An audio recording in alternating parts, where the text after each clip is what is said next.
ወንድምዬ ኑ በአምሳላችን ሰውን እንፍጠር ያለው እነማን ነው? ከዚያ በኋላ ፈጠሩ ቢል ኖሮ አዎ እነማን ናቸው ተብሎ የሚጠየቀው ጥያቄ ይመጣል። ፈጠረ ነው የሚለው የፈጠረው አንድ አካል ነው፣ ነጠላ ነው ራሱ ነው። ኑ እንፍጠር ያለው እነማን ነው ወንድምዬ?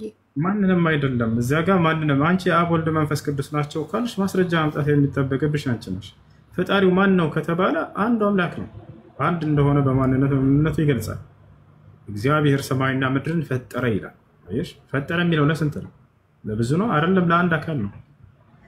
እንፍጠር ካለ በኋላ ማን ነው የፈጠረው ብለን ስናይ እግዚአብሔር ሰውንም በአምላኩ ማን ነው በአምሳሉ ፈጠረ እያለ ይናገራል። ፈጠረው አንድ አካል ነጠላ። ያ አንድ አካል ራሱን በብዜት መጥራቱ ነው። እንግዲህ አንድ አካል በብዜት ራሱን ቢጠራ እኔ ብዙ ነው ማለት አይደለም። እኛ በተለምዶ ራሱ አንድ ሰው ብቻውን ሆኖ ሳለ በብዜት ራሱን ሊጠራ ይችላል። እሺ ኢሳ ቃል በቃል እኔ ነብይ ነኝ ያለበትን አሳየኝ። በደንብ አሳይሻለሁ፣ አስረግጬ አሳይሻለሁ። ችግር የለውም አብሽር። ነያው እነዚህ ጋር ማንን እንዳለ ኢየሱስ ክርስቶስማ ነብይም ነው። ነብይ ነው፣ ነብይ ነው፣ የእግዚአብሔር ልጅ ነው። አይዋ ጎበስ ንገሪያትን በሱ ያውና ኢሳ ቃል በቃል ክርስቲያን እምነት ተከታዮች ነብይ አይደለም ብላችሁ ኢየሱስን አትንከራከሩ። የእግዚአብሔር ልጅ ነው፣ የእግዚአብሔር ልጅ ያና ይታይሻል እዚህ ጋር ወገናችን ሕፃኑም ማለ ይላል። ሕፃኑ የሚለው የማርያም ልጅ ስለ ማርያምና ስለ ኢየሱስ እያወራ ነው። ምን አለ የሕፃኑ ልጅ? እኔ አላህ ባሪያ ነኝ፣ መጽሐፍንም ሰጥቶኛል፣ ነብይም አድርጎኛል አለ። ነብይ እያለ ራሱን ይገልጻል። እሺ ለማንኛውም ይሄ ነው። እሺ ሌላ ጥያቄ ያለ ካለ ይቀጥል። ወንድሜው ሁለቱም ቦታ ግን አልተመለሰልኝም። ምክንያቱም እኔ መጽሐፍ ቅዱስ ይዤ ስላልቀረብኩኝ ይዤ ስቀርብ ታብራራልኛላ። የኦሪት ዘፍጥረትንም አልመለስክልኝም። መለስኩልሽ እኮ ምን ብዬ መለስኩኝ? አሁን እስኪ መልሰሽ ድገሚ እስኪ እኮ አንተ ባልክበት መንገድ ነው እንደ መጽሐፍ ቅዱስ እንደዛ ሊል እሱ ሰላም አለይኩም አይ ሶስት ናቸው ካልሽ አንቺ ነሽ ማሳየት ያለብሽ። ብሉይ ኪዳን ላይ አብ ወልድ መንፈስ ቅዱስ አንድ አምላክ የሚል ካለ እነዚያ ናቸው። ያ ነው አንድ አምላክ የተባለው ከተባለ እዚያው ላይ ያሳይን፣ ችግር የለም። ስለዚህ ምን ያክል ነው ያ አካል እኔ ፈጠረ እየተባለ የተገለጸው የሚለው እንግዲህ እኔ አንድ ብቻ እንደሆነ አሳይሻለሁ። እግዚአብሔር አንድ ብቻ። እስራኤል ሆይ ስማ ጌታ አምላካችን አንድ አምላክ ነው ይላል ሙሴ ራሱ የመጽሐፉ ባለቤት አይደል? ጌታ አምላካችን አንድ አምላክ ነው አለ። አንድም ሶስትም ነው ብሎ በነበር አንድ ናቸው እኮ በመለኮት እኮ በባህሪ በሁሉ አንድ ናቸው እኮ። እንደሱ የሚል የለም ወገናችን። በመለኮት አንድ ናቸው፣ በአካል ሶስት ናቸው የሚል የለም። እንደሱ አለ ካልሽ ችግር የለም አሳይ። አንተ የለም ካልከሳየኝ አለ ያለ እኮ ነው መጽሐፉ ላይ ሊያሳይ የሚገባው ወገናችን። እኔማ አለ ያልኩት አንድ ብቻ እንደሆነ ነው። አንድ ብቻ እንደሆነ በጣም በርካታ ቦታ አሳይሻለሁ እኛ አልኩት። አንቺ ደግሞ አይ አንድ ብቻ አይደለም አንድም ሶስትም ነው። ስለዚህ መጽሐፍ ቅዱስና እንትኖቹን ጽፌ ልምጣ ትመልስልኛላ? አይ ይዘሽሽ ደግሞ ወንድሜ ስልክ ወንድምሽ አይደለም ዝም በይ ይላሉ እንዴ? ሂዱና ቁርአን አንብቡ። በእስልምና ራሱ ምድር ላይ ያለ ሰው ሁሉ ወንድምና እህት ነው መጀመሪያ። ጥያቄ ካለሽ በጣም አመሰግናለሁ በእውነት ስለ ትህትናና ስለ ምግባር ፈጣሪ ይመስገን ይህን ስለሰጠክ። እሺ ረያን ጥያቄ አለ?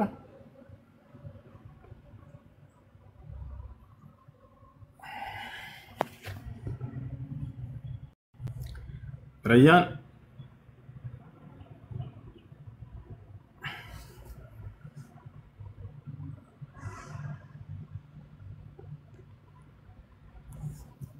حس السلام عليكم. وعليكم السلام ورحمة الله. السلام عليكم. وعليكم السلام ورحمة الله وبركاته. يسمع له؟ يسمع لا. أيوة حسوا يسمع. السلام عليكم. وعليكم السلام. حسوا يسمع؟ ما يسمع. يا ريت الله.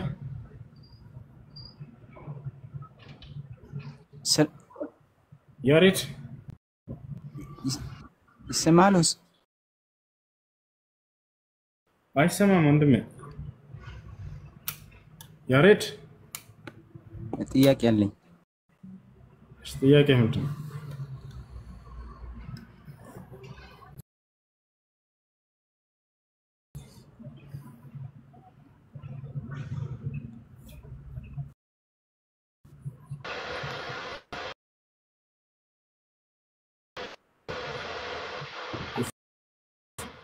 ያሬ ጥያቄ አለ?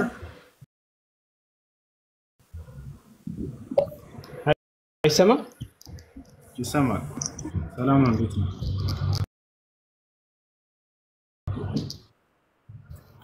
ጥያቄ ነበር። እሺ ጥያቄ ምንድን ነው? ሙሐመድ ትክክለኛ ነብይ መሆኑን በምን አወቅ? እሺ አንድ ነብይ ትክክለኛ ነብይ ለመሆኑ ሚዛን ምን ናቸው ታውቃለህ? እነሱ ታውቃቸዋለህ? አንድ ነብይ ትክክለኛ ነብይ ለመሆኑ መስፈርቶቹ ምን ናቸው? እኔ እኮ እየጠየቅኩህ እኮ ነው። ትክክለኛ ነብይ መሆኑን በምን አወቅ እኮ ነው ያልኩህ። አዳምጥ። እሺ አዳምጥ። የት አድርገህ?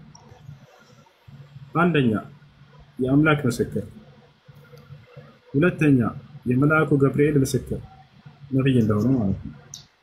ሶስተኛ የራሳቸው ምስክር፣ አራተኛ አብረዋቸው የነበሩ ሰዎች ምስክር፣ አምስተኛ ስራዎቹ እኔን እንኳን ባታም እኮ ማስረጃ ሳይ ማስረጃ አይሽ አለ ተናገርኩት በእያንዳንዱ ፍታ እና ከአላህ ሱብሃነሁ እኮ ሳይ ይሻዳል ያጣሁ እንዳሳየህ ነው ወይስ ልንገርህ? እኔ በጭንቅላቴ ስላለ እኮ በአይ በአፍ ብቻ ሳይሆን ማስረጃን እያሳየን ነው። እሺ ትክክለኛ ነብይ መሆኑን አሳይ። አይሽ የአምላክ ምስክር የአላህን ምስክር ወገን እሺ፣ ከዛ መልአኩ ገብርኤል ምስክር አሳያለሁ፣ የራሳቸውን ምስክርም ልክ እንዲሁ ሁሉንም አሳያለሁ። አላህ ምስክር ይዘናል።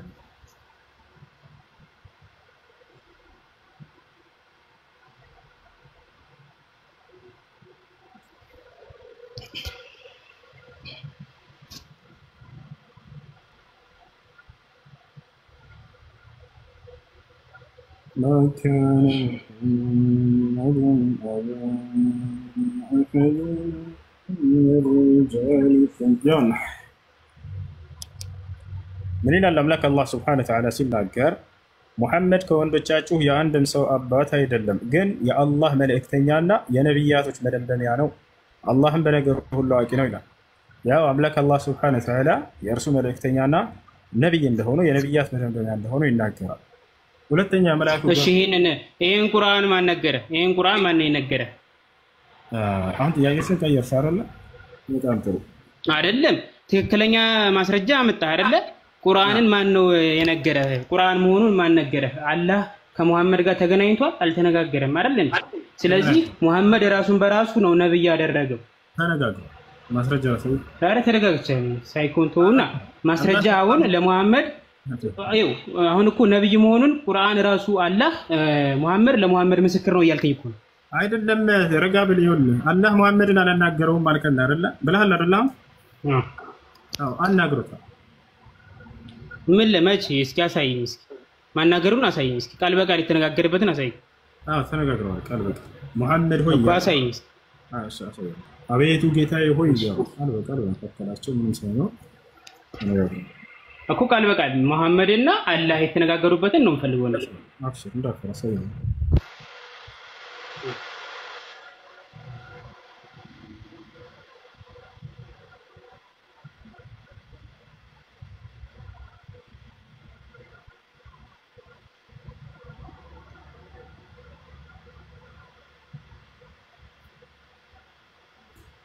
እሺ ያና ሐዲሱን እዚህ እናገኘዋለን። የሐዲሱን ምንጭ መጀመሪያ ላሳያችሁ። ሐዲስ የሚያስተላልፈው አነስ ብን ማሊክ ቁጥሩ የት ይገኛል ከተባለ ሰሒህ ሙስሊም 162 አላህና ነብዩ መሐመድ ሰለላሁ ዐለይሂ ወሰለም ቃል በቃል የተነጋገሩበት ነው። ይሄ ሐዲስ ሙሐመድ ሆይ እያለ እርሳቸውም አቤቱ ጌታዬ ሆይ እያሉ ያናገሩበት ነው። ያውና እርሱ ቁርአን ላይ ያሳየኝ እንጂ የተነጋገሩበትን ቃል በቃል ሰው የጤነኛ አይደለም። ሐዲስ ላይ መጣህ እያዳመኩህ እኮ ነው። ጤነኛ ምንድን ነው ያልኩት? ጥያቄ እንትገማ የተቀደመ ጥያቄ ይኸው ከቁርአን ቃል በቃል ነብዩ መሐመድና አላህ የተገናኘውን አሳየኝ እስኪ። አላልክም እንደሱ ነብዩ መሐመድና አላህ ተነጋግረዋል? ቆይ አንዴ ነብዩ መሐመድና አላህ ቀጥታ ቃል በቃል ቀዳም ተረጋበልህ ተነጋግረዋል አልተነጋገሩም ነው ያልከው ወይንስ አይደለም? መልስ። መቼ መጀመሪያ ጠየቅኩ ነው። ስለዚህ ማስረጃ ከመምጣቴ በፊት አላህና ነብዩ መሐመድ አልተገናኙም አላወሩም ብለሃል አይደል? ቃል በቃል አሁን ሙሴና እግዚአብሔር እንደተነጋገሩት ቃል በቃል ሙሐመድና አላህ ተነጋገሩበትን ይፈልጉ። አዎ በጣም ጥሩ። ያውና እያሳየው ነው ቃል በቃል አላህና ሙሐመድ የተገናኙበት ሰለላሁ ዐለይሂ ወሰለም እኮ ቁርአን ላይ የለም። ወደሱ እንመጣለን። ነገር ግን አልተነጋገሩም የሚለው ጥፋት እንደሆነ ላሳይ።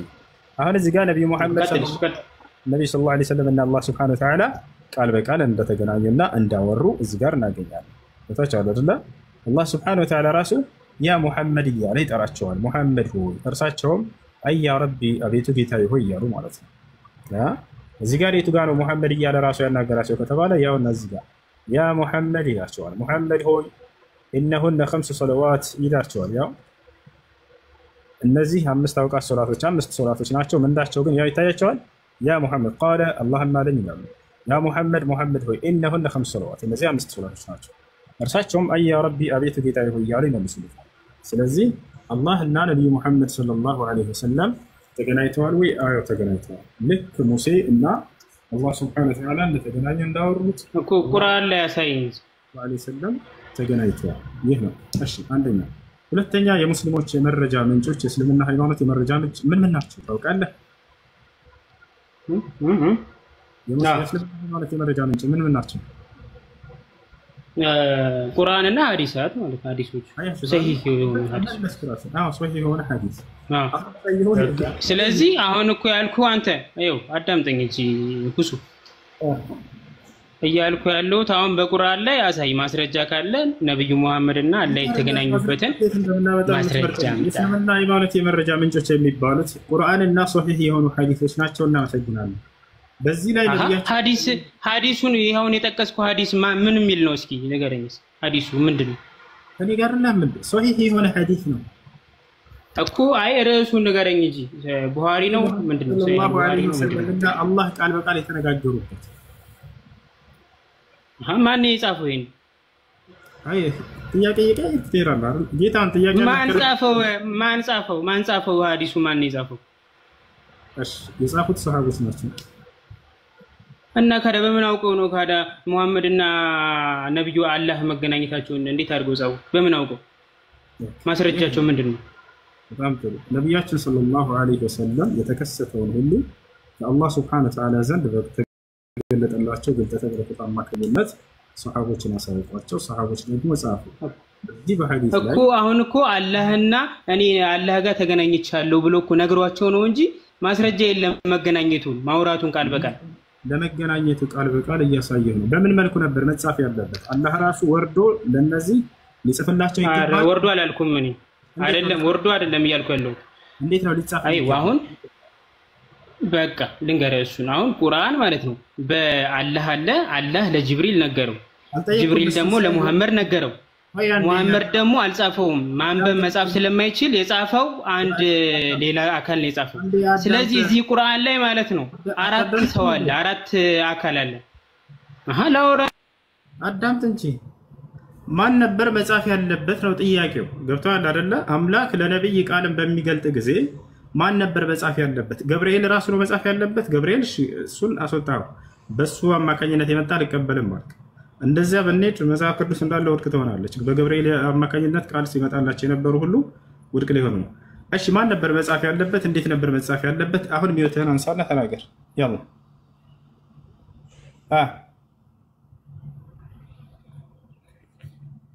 ያሬድ ቀጥል።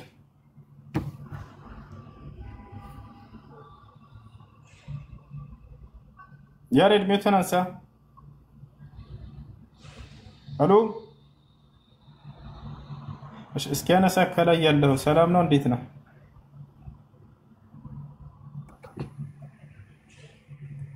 ሰላም እንዴት ነው? እሱ እኔ የምጠይቀው ጥያቄ አለኝ ማለት ነው። እሺ ጥያቄ ምንድነው? ጥያቄው ምንድነው? እሱ የምጠይቀው ጥያቄ ማለት ነው አሁን ለምሳሌ ነብዩ መሐመድና ኢየሱስ ክርስቶስ አንድ ናቸው፣ ሁለቱም ነብይ ናቸው ትላላችሁ አይደለ? እውነት ነው። አንድ ናቸው ትላላችሁ። እኔ ደግሞ እንዴት አንድነታቸውን እንዴት ነው ልገልጽ የምችለው? ነብዩ መሐመድ አሁን ለምሳሌ ከእናትና ከአባት ነው የተወለደው አይደለ? እሺ ኢየሱስ ክርስቶስ መለኮት ነው። ኖርማሊ እንደኔና እንዳንተ ወይም ደግሞ እንደ ነብዩ መሐመድ ከእናትና ከአባት ኖርማሊ ከሴት ብቻ ነው የተወለደው አይደለ? ስለዚህ ከሴት ብቻ የተወለደ አምላክ ነው ማለት ነው አይደለ? ኖ እኔ እንደዛ አይደለም ሐሳቤ እንደዛ ሳይሆን እሱ ስለክ የእግዚአብሔር ራሱ እግዚአብሔር እንደሆነ ነው እኔ ልገልጽ የፈለኩት ማለት ነው። ኖርማሊ ኢየሱስ ክርስቶስ የትኛውም ቦታ ላይ እኔ እግዚአብሔር ነኝ አላለም። እንዳውም የእግዚአብሔር መልእክተኛ እንደሆነ ነው የተናገረው። አብን የሚያውቅ ያውቃል፣ እኔንም የሚያውቅ ደግሞ አብን ያውቃል ይላል። ስለማወቅ አይደለም ጥያቄ። ኢየሱስ ክርስቶስ የትኛውም ቦታ ላይ እኔ እግዚአብሔር ነኝ ብሎ አልተናገረም። ተናግሯል ካል ካሳየን ችግር የለም ብሏል። እንደሱ እኮ ነገርኩ። እኔን የሚያውቅ አብን ያውቃል። ስለማወቅ አይደለም ጥያቄ። እኔ እግዚአብሔር ነኝ ብሏል ወይ ኢየሱስ ክርስቶስ?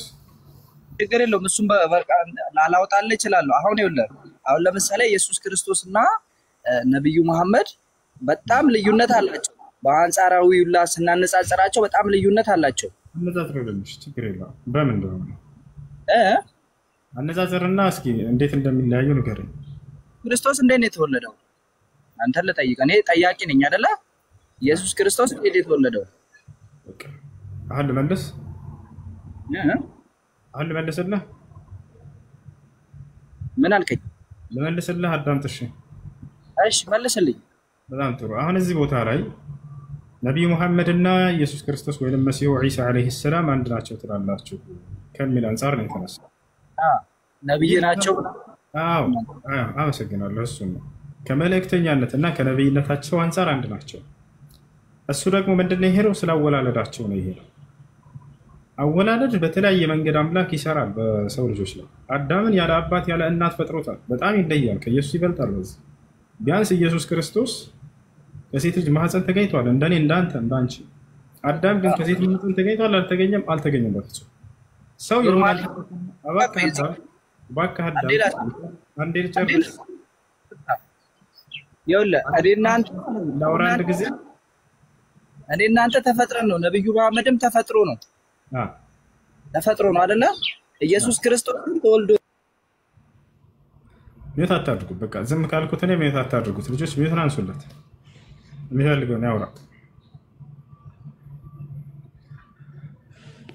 እሺ አለ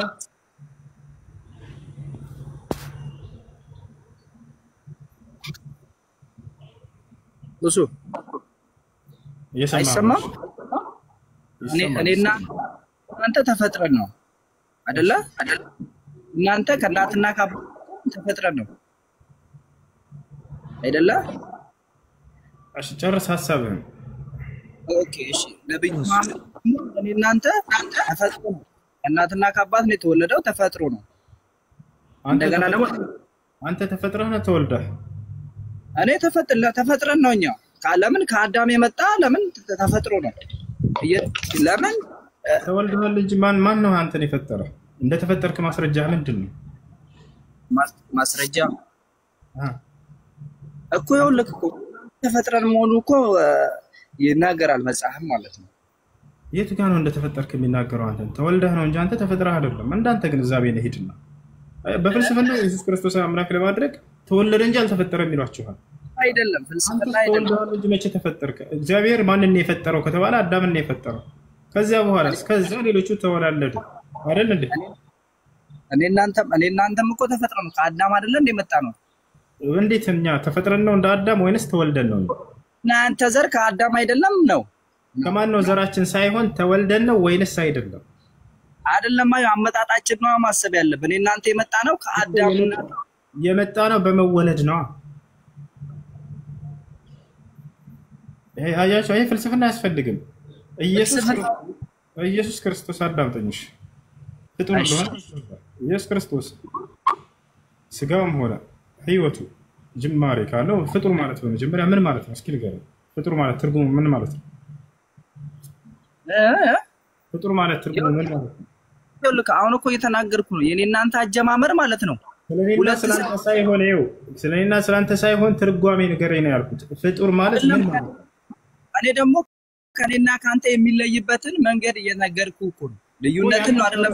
ከኔና ካንተ ይለያል በሚለው እስማማልሃለሁ፣ ችግር የለውም። አሁን እናንተ ከሴትና ከወንድ ተወልደናል፣ እሱ ከሴት ነው የተወለደው። ከኔና ካንተ ተለየ ማለት እባክህ አዳምጥ። ከኔና ካንተ ተለየ ማለት ያ መለየቱ ፈጣሪ ያደርገዋል ፍጡር አያደርገውም የሚል ሂሳብ ከየት ነው ያመጣው? ይሄ በሂሳብ አይደለም እኮ። አሁን ለምሳሌ ዮሐንስ ወንጌል ላይ ማለት ዮሐንስ ወንጌል ላይ አሁን ለምሳሌ ዮሐንስ ወንጌል ላይ አንድ ላይ ማለት ነው ቃል ነበረ ይላል። ማን ቃል አይደለም? ማን ቃል ነበረው? ዮሐንስ ወንጌል ምዕራፍ 1 ቁጥር 1 ላይ ኢየሱስ የሚል ቃል በፍጹም የለውም።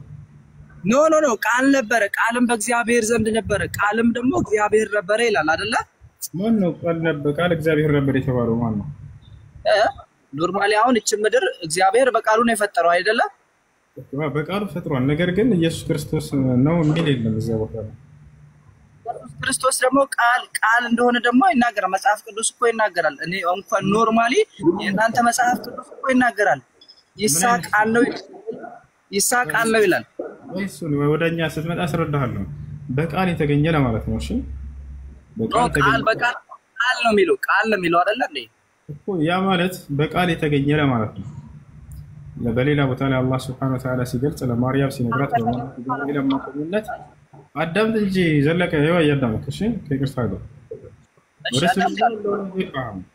ቦታ እዛ ጋር ስትገባ ጊዜ አላህ Subhanahu Wa Ta'ala በሌላ ቦታ ላይ ሁን በሚለው ቃሉ ያስገኘዋል ልጅሽን መልአኩ ብሎ አላህ Subhanahu Wa Ta'ala በገብርኤል አማካኝነት አስነግሯታል። ሁን ይለዋል፣ ወዲያውም ይሆናል ልጅሽ ተባለ። አየህ ሁን የሚለውን ቃል ትጸንሻለሽ ቃሉን ለማለት አይደለም። የሚለው ቃል የማን ነው? ሁን የሚለው ቃል የአላህ ቃል ነው እና ኢየሱስ ክርስቶስም ደግሞ ቃል ነው አይደለም? በቃል አይደለ የተወለደው? ሁን በሚለው ቃል እግዚአብሔር ከሆነ ሁን በሚለው ቃል ደግሞ ሆነ አይደለ? በዛ ሁን በሚለው ቃሉ አስገኘው፣ የክርስቶስን ስጋ አስገኘው። ሆነ እንጂ ሆኖ ተገኘ። ሆነ የሚል አሳየኝ በቁርአን ላይ። ከቁርአን ላይ አይደለም እኮ ይኸውልህ፣ እሱ ነው ከቁርአን ላይ ቃል እንደነበረው ነው የነገርኩህ አይደለም? የምትወያየው ወይስ ቁርአን ላይ ነው? እዛም ቀላቀልኩት። መቀላቀል አይደለም፣ ለመረጃ እኮ ነው፣ መረጃ ለመውሰድ እኮ ነው። እንደሱ ከሆነ መጽሐፍህን ያዝና እዛ አውራ፣ ወይ የቁርአን ከሆነ ላስረዳህ በዚህ ላይ አውራ፣ ምረጥ አንድ። አይ እኔ እኮ ለእንትኑ ነው እንጂ እኮ እኔ አሁን መጽሐፍ ቅዱስ ላይ ቃል ሲባል ስንት አይነት ቃል አለ ንገረኝ። ስንት አይነት ቃል አለ? ቃልማ ነው ቃል ያለው። እሺ በጣም ጥሩ። የተስፋ ቃል የሚባል አለ የለም መጽሐፍ ቅዱስ ላይ? አይደለም፣ እሱም እኮ ቃል ነው። ኖርማሊ ቃል ነው፣ አንድ ነው እሱ። የተስፋ ቃል ማለት ምን ማለት ነው? እሺ አንድ ከሆነ ተስፋ ማለት ወደፊት ለምናየው ነገር ነው። ተስፋ ማለት ኢየሱስ ክርስቶስ የተስፋ ቃል እንጂ የአምላክ ቃል ቀጥታ አምላክ የሚናገረው ቃል አይደለም።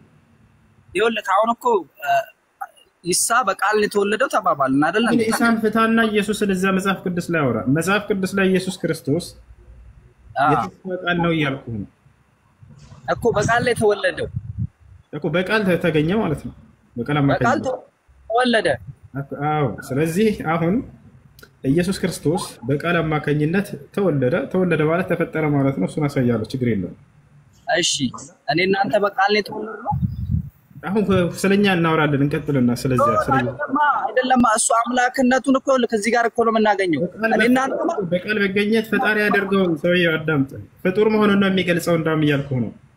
ቃሉ ይሄ እግዚአብሔር ፍጥረታትን የሚፈጥርበት ነውና ክርስቶስ በዚያ በቃል ተገኘ ከተባለ በቃል ፍጡር ነው ማለት ነው። ነው አይደለም? እሱ አሁን እንደማመጣ እኔ እናንተ አሁን እኮ ጥያቄን እየመለስክልኝ አይደለም በስትክክል ገብቶሃል አይደለ?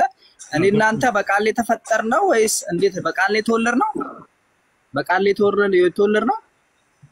ኦኬ እንግዲህ አምላክ አላህ Subhanahu Wa Ta'ala ፍጥረታትን ሁሉ በቃሉ ነው ያስገኘው። እስኪ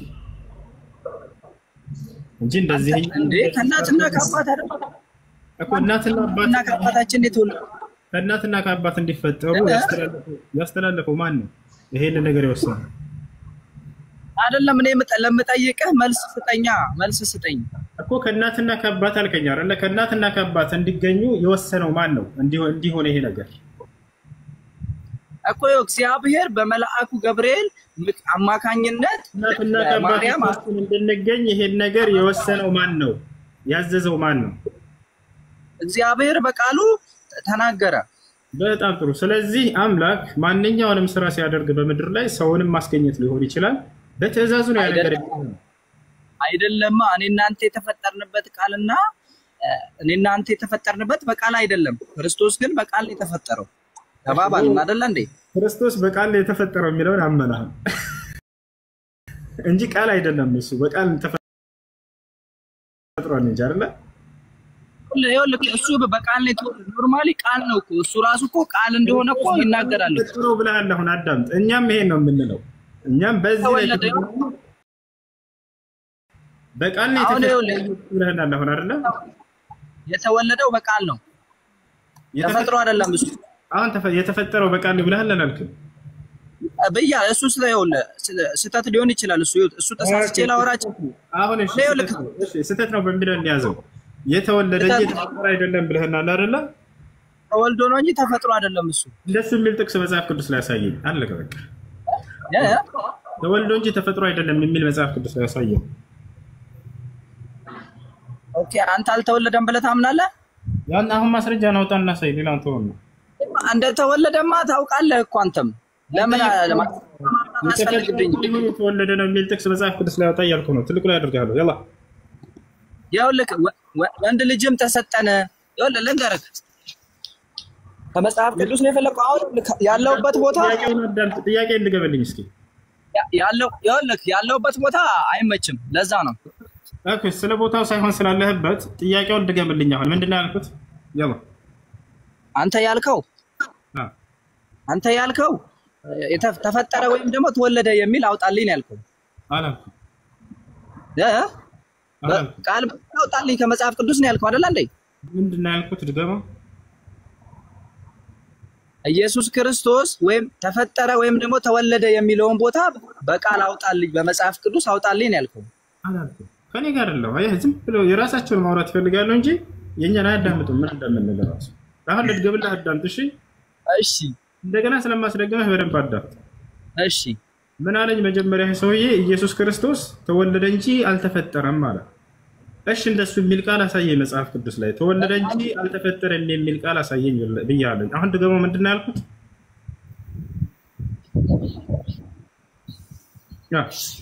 እሱ ይኸውልህ አሁን እኮ ይኸውልህ እኔ አሁን እየጠየቅኩ ነው አይደለ? ጥያቄን እንድትመልስልኝ ነው ፈልገው። አንተ እኮ መልሰኝ አልፈለክም። ይሄ ጥያቄ አይደለም፣ ሙግት ፈለክ አንተ። እኔ ላስረዳህ ነበር። ይሄ ነው አንተ። እኔ ጠያቂ ነኝ ወይ? ጥያቄ ከሆነ አዳምጥ። እሺ ልመልስልህ። በቃ አሁን ሚውት አድርገህ አዳምጥ። እሺ እስከ መልስ አይደለም። ይኸውልህ ስማኛ ነኝ። እኔ እኮ እየጠየቅኩ ነው እኮ። እኔ ጠይቄ እኮ ከአንተ መልስ ለመቀበል እንጂ መልሰኝ አይደለም አይደል እንዴ? እሺ አዳምጥ። እሺ አሁን አንተ ምንድነው እሱ ልጅ እንትን ያለው ትንሽ አልገባው። ኢየሱስ ክርስቶስ ተወለደ እንጂ ተፈጠረ አይልም። ተወለደ ከተባለ ደግሞ መፈጠርን አያሳይም እያለ ነው። ገብቶሃል አይደለ? እንደሱ ነው ያልከው አይደለ? ኖ እኔ አንተ ትርጉም የሰጠው ትርጉም በራስህ መንገድ ሊሆን ይችላል። እንደዛ ትርጉም አልሰጠሁትም። አንተ በራስህ መንገድ ልትሰጠው ትችላለህ። እኔ በዚህ መንገድ ምንድን ነው ያልከው አንተ? ንገረኝ። ኢየሱስ ክርስቶስ በቃል ተወለደ ነው ያልኩት። እሺ ኢየሱስ ክርስቶስ በቃል ተወለደ የሚለው የቱ ጋር ነው ያለው? ነገርኩህ እኮ ይኸውልህ ዮሐንስ 1:1 አልኩህ እኮ እሺ ኢየሱስ አልነበረ በቃል ተወለደ የሚልም እባክህ አሁን አንዴ አዳምጥ። ተራሮች ፍጥነቶች አንብብ ከፈለክ ዮሐንስ 1:1 ላይ አውጣ። ዮሐንስ 1:1 ላይ አውጣ። እሺ ተወለደ ማለት ተፈጠረ ማለት ነው አይደል? ተወለደ ማለት ተፈጠረ ማለት ነው አይደለም? እኔ ኔትወርኩ እያስቸገረኝ ነው። በደንብ አይሰማም። ተወለደ ማለት ተፈጠረ ማለት ነው አይደለም? እኮ ይኸውልህ አሁን እኮ አንተ ይኸውልህ እኔ እናንተ ማለት ነው እኔ እናንተ ተፈጥረን ነው፣ እሱ ግን ተወልዶ ነው። በጣም ጥሩ እሺ አልኩህ። ይሄ አመንኩልህ። በቃ ተወለደ ማለት ተፈጠረ ማለት አይደለም ማለት ተወለደ ማለት ተፈጠረ ማለት አይደለም። አይደለም። አዎ አይደለም። አመሰግናለሁ። አሁን በቃ ዝም በልና አሁን ይሄን ጥቅስ ታብራራለሽ። ቆይ አዳም በቃ ያው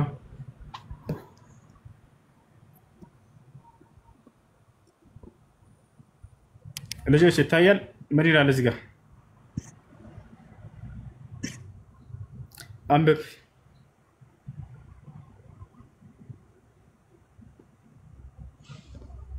ጌታ ሆይ ና አንብብ።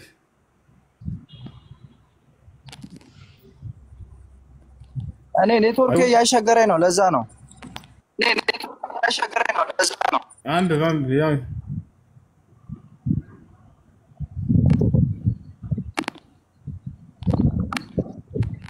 ጠንክር።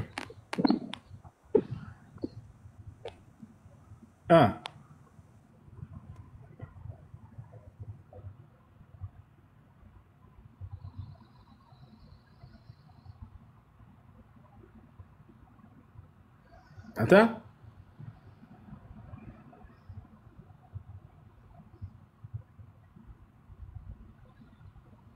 አታነብም እንዴ? እሺ ለማንኛውም እንድትረዱ ሌሎች እነዚህ ሰዎች ምንድነው የሚለው? ኢየሱስ ክርስቶስ ተወለደ እንጂ ተፈጠረ አይደለም አሉ። እንዲህ የሚል ቃል አለው የመጽሐፍ ቅዱስ ላይ የለም። እሺ እንዳው ተወለደ የሚለው ተፈጠረ ማለት አይደለም የሚለውን እንቀበላቸውና ቀጥታ እዚህ ጋር እንምጣ። ተራሮች ሳይወለዱ ይላል። ሳይወለዱ ማለት ምን ማለት ነው? ሳይፈጠሩ ማለት ነው አይደለ? አይ ተራሮች አልተፈጠሩም ተወለዱ ተባለ እንጂ አልተፈጠሩም ብል ያስኬዳል? ይሄ በፍጹም አያስኬድም።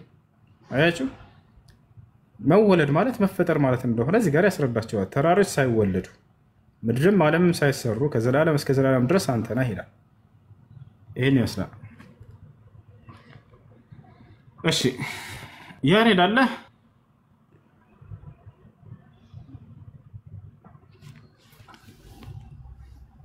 እሱ እኔ ሊቀጥል አጭር ቀጥልሽ።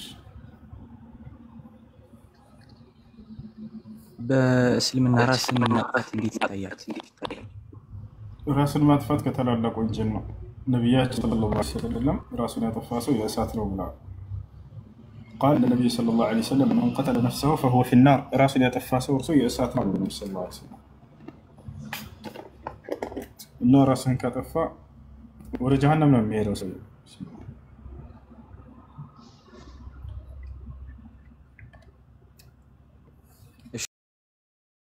እሺ አላህ እንትን እድሜ እንዲያሳጥርልኝ ዱዓ ማድረግ ምናምን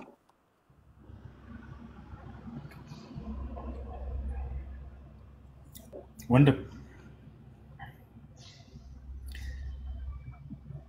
ምን አስበህ ነው? ለማንኛውም ምድር ላይ ማንኛውም ምንም አላሰብኩም፣ ለማወቅ ያህል ነው። ኦኬ ነቢያችን ሰለላሁ ዐለይሂ ወሰለም ሐዲስ ብለዋል። እንግዲያውስ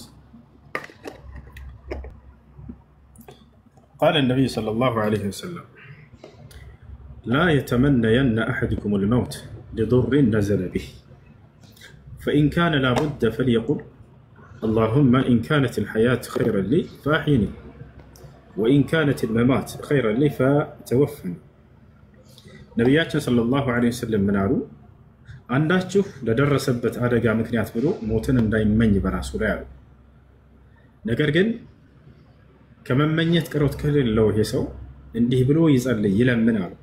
አምላክ ያላህ ሆይ ለእኔ በህይወት መቆየቴ መልካም ከሆነ እዚች ምድር ላይ አቆየኝ፣ ለእኔ በዚች ምድር ላይ መቆየቴ ደግሞ በእኔ ላይ ክፉ ከሆነ በጊዜ ወደ አንተ ወሰደኝ ብሎ ይማጸን አሉ ነብዩ ሰለላሁ ዐለይሂ ወሰለም። ይሄን ይመስላል። እሺ ሽክራን፣ አመሰግናለሁ ወንድም።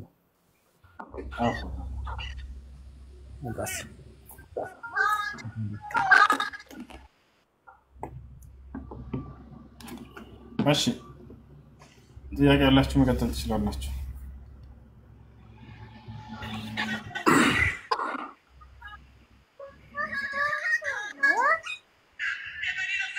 እሺ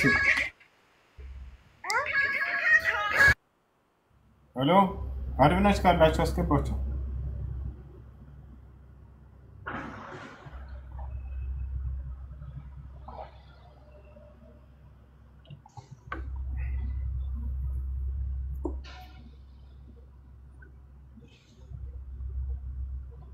አድሚኖች ይሰማል?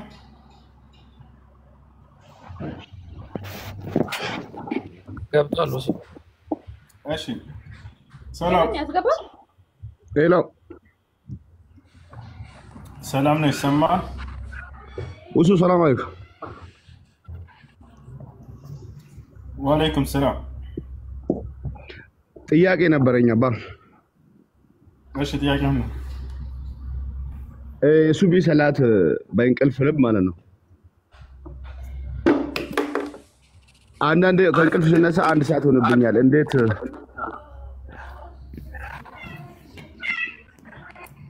እሺ የሱብሂን ሶላት እንዲሁም ሌሎችንም ሶላቶች ጊዜያቸውን ጠብቃችሁ መስገድ አለባችሁ። እንዳጋጣሚ ያለፈበት ሰው በእንቅልፍ ምክንያት የትኛውም ሶላት ሊሆን ይችላል። ምን ማድረግ ነው ያለበት ከተባለ ነብያችን ሰለላሁ ዐለይሂ ወሰለም ብላሉ من نسي الصلاة نام عنها فليصليها إذا ذكرها ሶላትን ረስቶ ያለፈበት ወይንም ደግሞ በእንቅልፍ ምክንያት ያለፈበት ሰው ባስታወሰ ሰዓትና በተነሳ ሰዓት ይስገድ ብለዋል። ስለዚህ ፀሐይ ወጥቶ ብትነሱም ራሱ አይ ፀሐይ ወጥቷልና የሱብሂ ጊዜው ስላለፈ አልሰግድም እንዳትሉ፣ በተነሳችሁበት ሰዓት ስገዱ። እሺ ሰውየው በዛ ወንጀለኛ ይሆናል ወይ? ወደ አውቆ ካልሆነ ወንጀለኛ አይሆንም። አውቆ ግን የአዛን ድምፅ እየሰማ ቆይ አሁን እሰግዳለሁ እያለ የሶላትን ሰዓት ፀሐይ እስኪወጣ ድረስ ቢያሳልፍ ይሄ ነው ወንጀለኛ የሚሆነው። ረስቶ ከሆነ ግን ወይንም በእንቅልፍ ምክንያት ከሆነ አይጠየቅበትም። ሰው ልጅ ይሄ በእጁ የሆነ ነገር አይደለም። እሺ በዚህ በጣም እናመሰግናለን። እሱ አሰላሙ አለይኩም ወራህመቱላሂ ወበረካቱ። ወአለይኩም ሰላም። እኔም በአጋጣሚ ጥያቄ ነበረኝና ስለ ውሻ ነበረ። ስለ ውሻ ንጅስና እና እንደ ሰው ቤት ውስጥ ያደገች ውሻ አለችና ማለት በቃ እንደ ሰው ነው ከመታቀፍ ከሰው ጋር እንትን ማለት የምትፈልገውና ውሻ ነጅስ ናት፣ ነጅስ አላት የሚባል ነገር አለና እንዴት ነው የሚታየው? ማለት እሷንስ አያስከፋትም ወይ ቀርቦ መራቁ? እሺ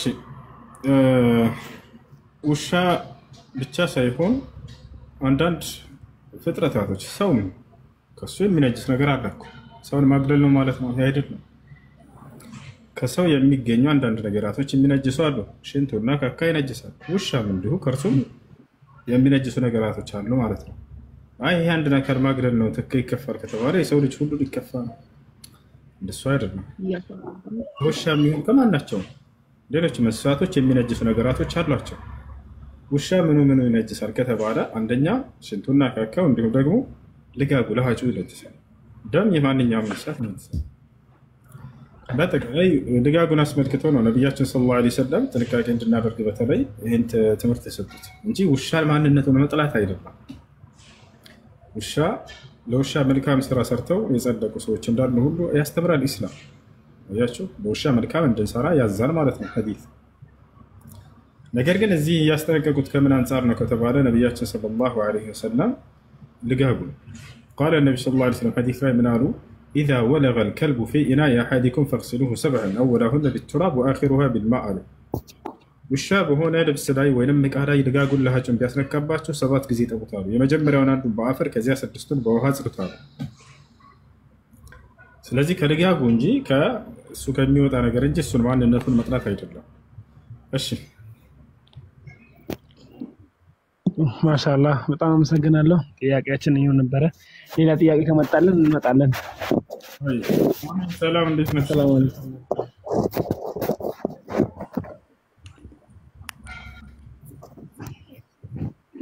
እሺ ይሰማሻል? አሜን። ወይ ሰላም ነው፣ እንዴት ነህ? ሰላም ደህና ነሽ? እግዚአብሔር ይመስገን አለን። ጥያቄ አለኝ።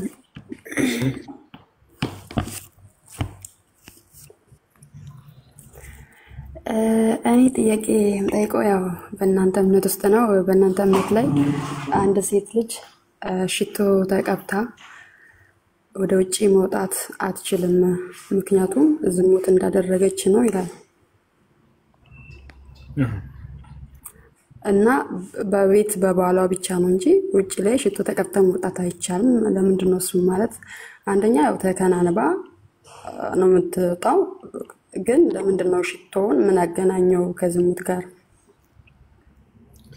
እሺ አንድ ሰው እንግዲህ ሴት ልጅን ለክፉ ነገር ሲመኝ ወይም ሰይጣን በወንድ ልጅና በሴት ልጅ መካከል ስራውን ሲሰራ በሴት ልጅ ላይ ውበቷን የመምጠርናል ያንን ተውባና ተቆነጃጅታ በምትወጣ ጊዜ ሰይጣን ስራውን ይሰራል አይደል? ጥሩ ሽታ ያላት ሴትና ምንም ሽታ የሌላት ሴት ወይንም ደግሞ ለመጥፎ ጠረን ያላት ሴት እኩል አይደለም። ምንድነው ከየት ነው ይሄ ጥሩ መዓዛ የሚመጣው ብሎ የሰው ልጅ ይሳባል። የዛኔ ያችን ልጅ እንዲህ እንዳይ ይጋበዛል። በዚህ ነገር ሰይጣን የዛኔ ስራውን ይሰራል አይደል? ከዚህ አንፃር እንጂ ሴት ልጅ ሽቶ እንዳትቀባ የሚከለክል አይደለም። ሐዲሱ ምን ይላል? ያነሳሽው قال النبي صلى الله عليه وسلم أيما امرأة خرجت من بيتها متعطرة ليجد ريحها الأجانب فقد زنتها ዝሙት ሰራች ሲባል እዚህ ቦታ ላይ ያንን ትልቁን ዝሙት አደረገች ማለት ሳይሆን ወደ ዝሙት ሰዎችን መራች ማለት ነው። አውቃ ሆን ብላ ተቆነጃጅታና ተውባ ሴት ልጅ በምትወጣ ጊዜ ወንድ ልጅ ዛኔ ሲያይ ለመጥፎ ነገር ያስባል፣ ይመኛል አይደለ? እቺ ልጅ አቋሟ ይላል ጠባብ ልብስ ለብሳ እቺ ልጅ ሽታዋ ጠረኗ እንዴት ነው ደስ የሚለው የሚማርከው ይላል። ቀስ ብሎ ለምን አላናግራትም ይላል። ከዚያስ እንኳን ይቀበራል። ከዚያ እንቀጣጠር ይላል። ሌላ እዚያ ወደ ዝሙት የሚወስድን ስራ ሰራች ለማለት እንጂ ትልቁን ያንን ዝሙት ግብረ ስጋ ግንኙነትን አደረገች በሚለው ሂሳብ አይደለም። አሁን እንደ ምሳሌ ማለት ከወንድ ልጅ ጋር ምንም ያገናኛት ነገር የለም። እንደ ምሳሌ አሁን ፊቷን ገልጣ ብትሄድ የሆነ መልኳን አይቶ መመኘት ራሱ ዝሙት እንዳደረገ ነው ሊቆጠር ይችላል። ግን እቺ ልጅ ተከናንባ ፊቷን ሸፍና ነው የምትሄደው። በጠረን ብቻ እንዴት ይሄ ነገር ሊሆን ይችላል? እሺ አሁን አንቺ ሐሳብ ወንድ በሌለበት አካባቢ ለምሳሌ ማንም ወንድ ሴቶች ብቻ ናቸው በዚህ አካባቢ ብትሄድ ችግር አይኖርም። በተሻለ አይደለ? ሴቶች ብቻ የሚገኙበት ቦታ ከሆነ ወይንም መህረም የሚባል ነገር አለ፣ ዘመድ ብቻ ከሆኑ ባዕድ ወንዶች የማይገኙበት ስፍራ ከሆነ ይሄን አይከለክልም፣ ችግር የለም። የሚከለክለው ባዕድ ወንዶችን ወደ መጥፎ ነገር ወንድ ልጅ በተክለ ሰውነቷ ብቻ አይደለም የሚሳበው። በተሻለ ጥሩ ጠረን ያላት ሴትና መጥፎ ጠረን ያላት ሴት እኩል አይደለም። ይሄን ሁላችንም የምናምነው ነገር ነው። ጥሩ ጠረን ያላትን ሴት በዚያች ይማረካል ሰውየው። ቀስ ብሎ ያችን ሴት ወደ ማናገር ይሄዳል፣ ወደ ሌላ ወደ ዝሙት ጥሪ እንትን ይላል። ወታች አላረ እሺ ማለት ሽቶ አሁን ለምሳሌ የሆነ ሽቶ ሳትቀባ ከወጣች ግዴታ የራሷን ማለት የሚያስፈልጋትን ነገር ጽዳቷን እንደመጠበቅ ነው። ያው እንግዲህ የሆነ ሽታ ነገር እንዳይኖራት ነው ሽቶ የምትቀባው፣ ጠረኗ አሪፍ እንዲሆን ነው። ግዴታ ደግሞ ውጭ ስትወጣ መቀባት አለባት። እዚህ ጋር ግዴታ እየሸተተች መውጣት የለባትም። እዚህ ጋር ደግሞ በዝሙት ራሱ መቆጠር የለበትም። እንደኔ ሐሳብ ማለት ነው። ካልተቀባሽ ሽቶ ትገማለች ሴት ልጅ አለው ማን ነው ማለት ትገማለች ሳይሆን ኖ ሽቶ ስለተቀቡና ስላልተቀቡም አይደለም። ግን ሽቶ ለምንም ነገር አስፈላጊ ነው። ሽቶ አንደኛ በልብስ ላይ ነው የምታደርገው። ማን አስፈላጊ ነው? ማን የመስፈርት ያለው የሆነ ህግ ታወጡና ከዛ እስላም ላይ ይሄ ነገር በቃ እንዲህ አያስኬርም። እንደዚህ ሴት ልጅ ሳትቀባ ሽቶ ብትወጣም የግዴታ ያ ነገር መጥፎ ሽታ ይኖራታል ማለት አይደለም። ማን ይሄን ያለው እና ማለት በቃ ሳትቀባ ነው የምትወጣው ማለት ነው። በባላ በቤት ብቻ ቤት ውስጥ ታዲያ እሺ። ለማንኛውም ደህና አመሰግናለሁ። እና የሰው ልጅን ወደ ዝሙት የሚወስዱ ማናቸውንም ነገር ዘግቷቸዋል። የተሻለ አይደል? ይሄ ነው እስልምና ዝሙትን ብቻ አይደለም የከለከለው። የሚገርማቸው ሌሎቹን ኃጢያቶች አላህ Subhanahu Wa Ta'ala ሲገልጽ አትስሩ እያለ ነው የገለጸው። ዝሙትን መግለጽ ሲፈልግ ግን አትስሩ አይደለም ያለው፣ አትቅረቡት ነው ያለው። ማንኛውም ወደ ዝሙት የሚያቃርቡ ነገራቶችን እየጠቀሰ ደግሞ እያንዳንዳቸውን እነዚያን ወደ ዝሙት የሚያቃርቡ መሆናቸውን እየገለጸ ከለከላቸው። ለምሳሌ ሴት ልጅ ተቆነጃጅታ ተውባ መውጣቷ ያንን በሚያይ ጊዜ ሰውየው ወደ መጥፎ ነገር ይማረካል። ልክ እንዲሁ በጣም ደስ የሚል ሽቶ ጠረን ተቀባብታ መውጣቷ አሁንም ባዕድ ወንድ ወደ መጥፎ ነገር እንዳይሄድ የሚከለክል ቦታቸው አይደለ? ይህ ነው እንደውም ይህ ኢስላም በጣም የሚወደስበት ነገሩ ነው። ወደዚያ ያችን ሴት ወደ መፈለግ የሚጋብዙ ማናቸውም ነገራቶች እያንዳንዳቸውን እየጠቀሰ የሚከለክል ኢስላም ብቻ ነው። ሌላ ቦታ ላይ አታገኙም። ሌላ ቦታ ላይ አታገኙም። ባለ ካልሽ ማሳየት ትችላለች። መጽሐፍ ቅዱስ ላይ ምናልባት ዝሙትን አትስሩ ታገኝ ትችላለች። ወደዛ የሚወስዱ ነገራቶችን ግን እንደ ኢስላም እያንዳንዳቸውን እየጠቀሰ እነዚያን ዝግትግት ያደረገ የትም የለም። ኢስላም ብቻ ነው። እሺ ዝሙት ያልሽው ደግሞ ዝሙት ቀጥታ ዝሙት እንዳልሆነ ነግሬሻለሁ። ወደዚያ ነገር መራች ለማለት እንጂ ወደ ዝሙት የሚወስድ ማንኛውንም ነገር የመራን ሰው ያንን ለመግለጽ እንጂ ሰውየው ግብረ ስጋ ግንኙነት ሰውየው ካልተፈቀደለት ሚስት ጋር ካልተፈቀደለት ሴት ጋር ህጋዊ ባልሆነ መልኩ የሚያደርገው ግብረ ስጋ ግንኙነት ዝሙት ይባላል። ያንን እንዳደረገች ነው ማለት አይደለም እኮ ገባኝ። መመኘት ራሱ እንደ ዝሙት እሱ እናውቃለሁኝ። ግን እኔ ማለት ጥያቄ የፈጠረብኝ የሽቶ ነገር ሽቶ ተቀብታ ወደ ውጭ መውጣት አልችልም። መመኘት ማለት ኦኬ፣ በጣም ጥሩ መጣሻ። መመኘት ዝሙት እንደሆነ አውቃለሁኝ አልሽ። መመኘት እንዲመኝ የሚያደርጉ ነገራቶች አሉ የሉ እኮ አሉ። ግን በሽቶ የምታረገው ከውጭ ነው ማለት በልብሷ ላይ ነው የምትቀባባው። የሆነ መልኳ የሆነ በቃ አለ አይደል ወንዶች የሚማረኩበት ባዩት ሴት ላይ የሆነ ነገር ሊማረኩባት የሚችለው ክፍት አርግታ በምትሄድ ሰዓት ላይ አዎ በሱ በኩል ሊማረኩባት የሆነ ነገሯን ሊመኙ በዛ ሰዓት ኖርማል ምኞት ዝሙት ነው። ግን በሽቶ እንዴት የሰው ልጅ ዝሙት እንዳደረገ ሊቆጠር ይችላል? እሺ አንዴ በዝሙት እንዳደረገ ይቆጠራል እያልሽ እየደጋገምሽው ነው። እኔም እሱን አይደለም እያልኩ እየደጋገምኩ ነው። አውቀሽ ይመስላል። ችግር የለውም። በሱ ከመጣሽ መመኘት ዝሙት ነው ብሎ የተናገረው መጽሐፍ ቅዱስ ቀጥታ ዝሙቱን ሰራ ለማለት ነው? ኖ ሰራን አይደለም። ግን በቃ እንደተሰራ ነው መመኘት ራሱ የሰውን ማለት የራስ ያልሆነን ሰው መመኘት ቀጥታ ዝሙት አድርጓል ማለት ነው ሰውየው አይደል? በዛ መተረጀ ወይስ ወደ ዝሙት የሚወስድን ነገር ያለን ነገር መፈለጉን ለመግለጽ ነው? ያው ነው እንዳደረገም መቁጠርም ይቻላል። ምክንያቱም የሆነ ተመኘ ማለት እንደሱ ብሎ ይፈታልሽ ማን ነው እንዳደረገ ይቆጠራል ያለሽ? ይሄ የራሴ ፍቺ ነው።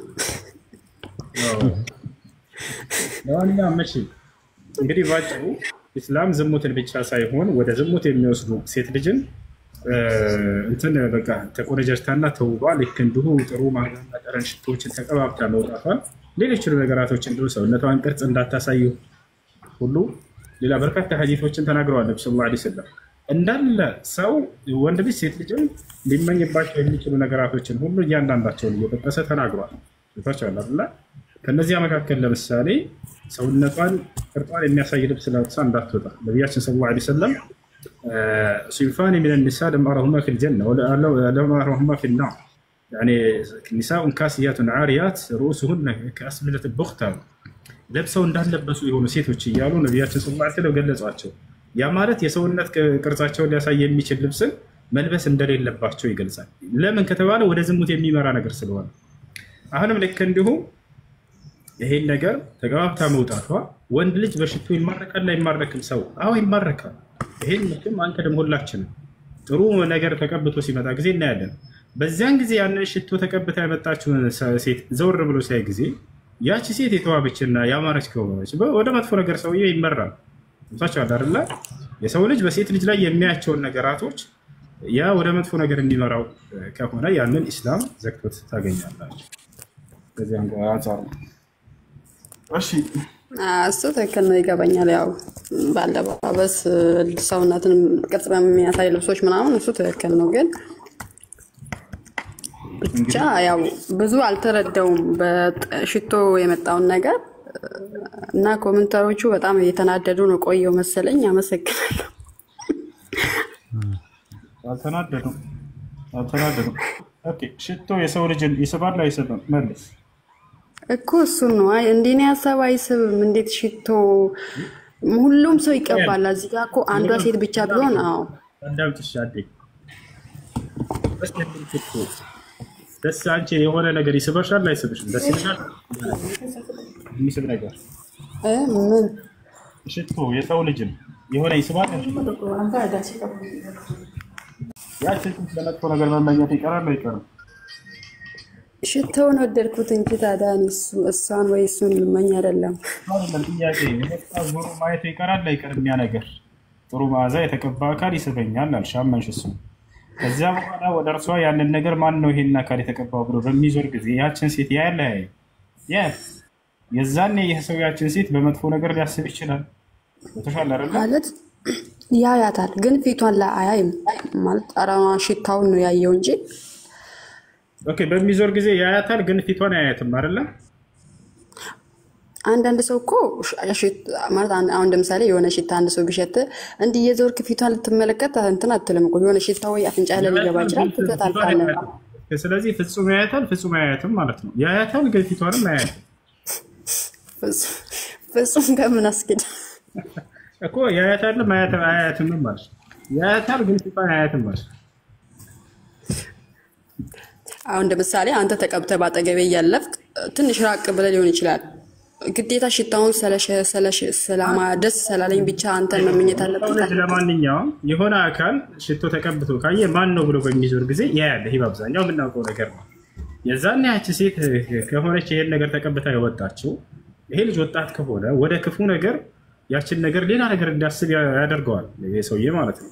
በሰው ላይ በአጠቃላይ መልካምን ነገር የሚስብን ነገር በእንዳይ ጊዜ ለዚያ ሰው የመማረክ ነገር ይኖራል። ሰይጣን በመካከል ስራውን ይሰራል። ገብታችኋል አይደል? የዛኔ ይሄ ነገር ይሄ ሀሳብ በጭንቅላት ውስጥ እንዳይፈጠር አላህ ሱብሓነሁ ወተዓላ ይሄንን ነገራቶች አገዳቸው፣ ዘጋቸው። ያ ማለት ግን ሙሉ በሙሉ ሴት ልጅ ሽቶ አትቀባ ማለት አይደለም። ሴት ልጅ መቼና የት መቀባት እንዳለባት ያስተምራል ኢስላም። አንደኛ ከባሏ ፊትና ልክ እንዲሁ ከሴቶች ፊት ችግር የለውም፣ ከዘመዶቿ ፊት ችግር የለውም። ባዕድ ወንድ ግን ወደ ዝሙት ሊመኝ የሚችልን አካል ፊት ያንን ነገር ተቆነጃጅታና ተውባ መውጣትን ያንን ሰዎች ወደ መጥፎ ነገር እንዳይወጡ ወደ መጥፎ ነገር እንዳይሳቡ ከሚል አንጻር ይሄን ነው የዘጋው። እሺ ኡስታዝ ወይድ አሰላሙ አለይኩም ወራህመቱላሂ ወበረካቱ። አቡከር አሰላሙ አለይኩም። ወአለይኩም አሰላም ወራህመቱላሂ ወበረካቱ። ኡስታዝ እንዴት ነህ? ሰላም አለይኩም። አሰላሙ አለይኩም ወራህመቱላሂ ወበረካቱ። ቆይ አትውጪ፣ አሚን አትውጪ፣ ቆይ ፈልግሻለሁ። አትውጪ። ለምን ወጣሽ? ተመሳሳይ አርጊመንት ለመጠቀም ፈልጌ ነበረ እና ለዛ ነበር ቸኩላ ወጣች። በነገራችን ላይ እኔም ኡስታዝ እሱን መጠየቅ የምፈልገው ነገር አለ እና ለወንድ ቀለበት ማድረግ የወርቅ ቀለበት ማድረግ የተከለከለ ነው፣ ለሴት ልጅ ግን የተፈቀደ ነው። ገብተዋል? አሁንም ይህንንም እንደዛ ከሆነ እኔም በቃ ጀስት ትክክል አይደለም፣ ወንድ ይጨቁናል እስልምና ልል ነው ማለት ነው ተነስቼ። ስለዚህ ለሴት የተፈቀደ ነገር ለወንድ ያልተፈቀደ ነገር የሚለው ህግጋት ነው በኢስላም አስተምሮት ማለት ነው። ሌላ ነገር የተለየ ነገር የለውም። እስቲ አንድ ኤግዛምፕሎችን ልሰጣት ነበር የፈለኩት። ይሄ አሁን ህግጋት ነው። ህግጋቱ ለምን የሚለውን ነገር ማብራሪያም አይጠበቅብንም ነበር። እኛ እንደው የሆነ የሚቻጫ ነገር አለ እኔ ጋ ነው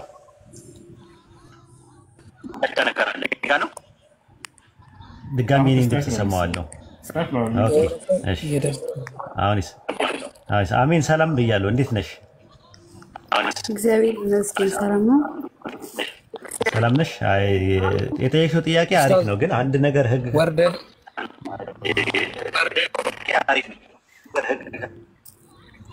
እኔ ጋር ነው ያለው ችግሩ።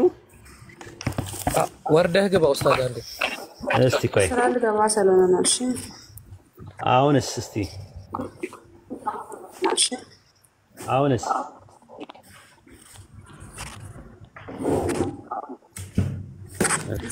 አሁንም የሆነ ድምፅ ነገር አለ። እሺ በቃ አስገቡኝ እንደገና እመጣለሁ።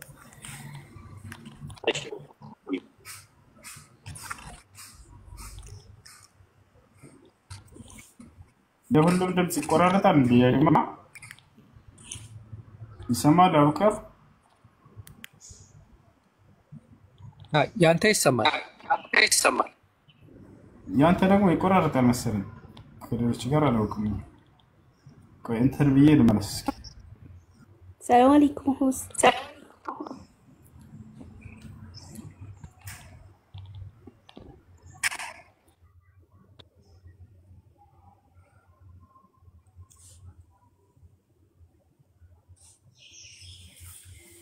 ኮፒ ሊንክ አድርጉ። እሺ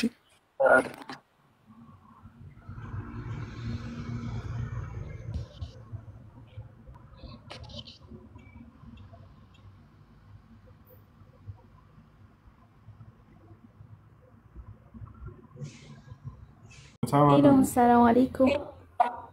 ወአለይኩም ሰላም። አንዴ ኡስታዝን እንትን ከታች ያላችሁ ሞዴሬተሮች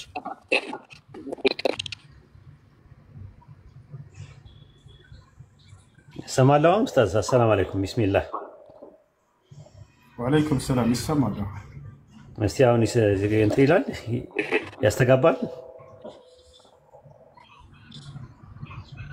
በነገራችን ላይ ኡስታዝ ሪፖርት እየተደረገብኝ ነው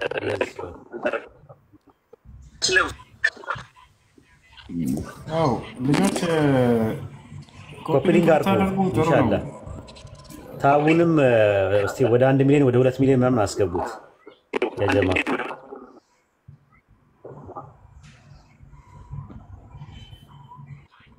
እስኪ ምናልባት አሁንም እየተቆራረጠ ነው እያለ ነው ዝም ብዬ ፍላይት ሞድ ላይ ፍርና እንደገና መልሰዋለሁ ያጀማ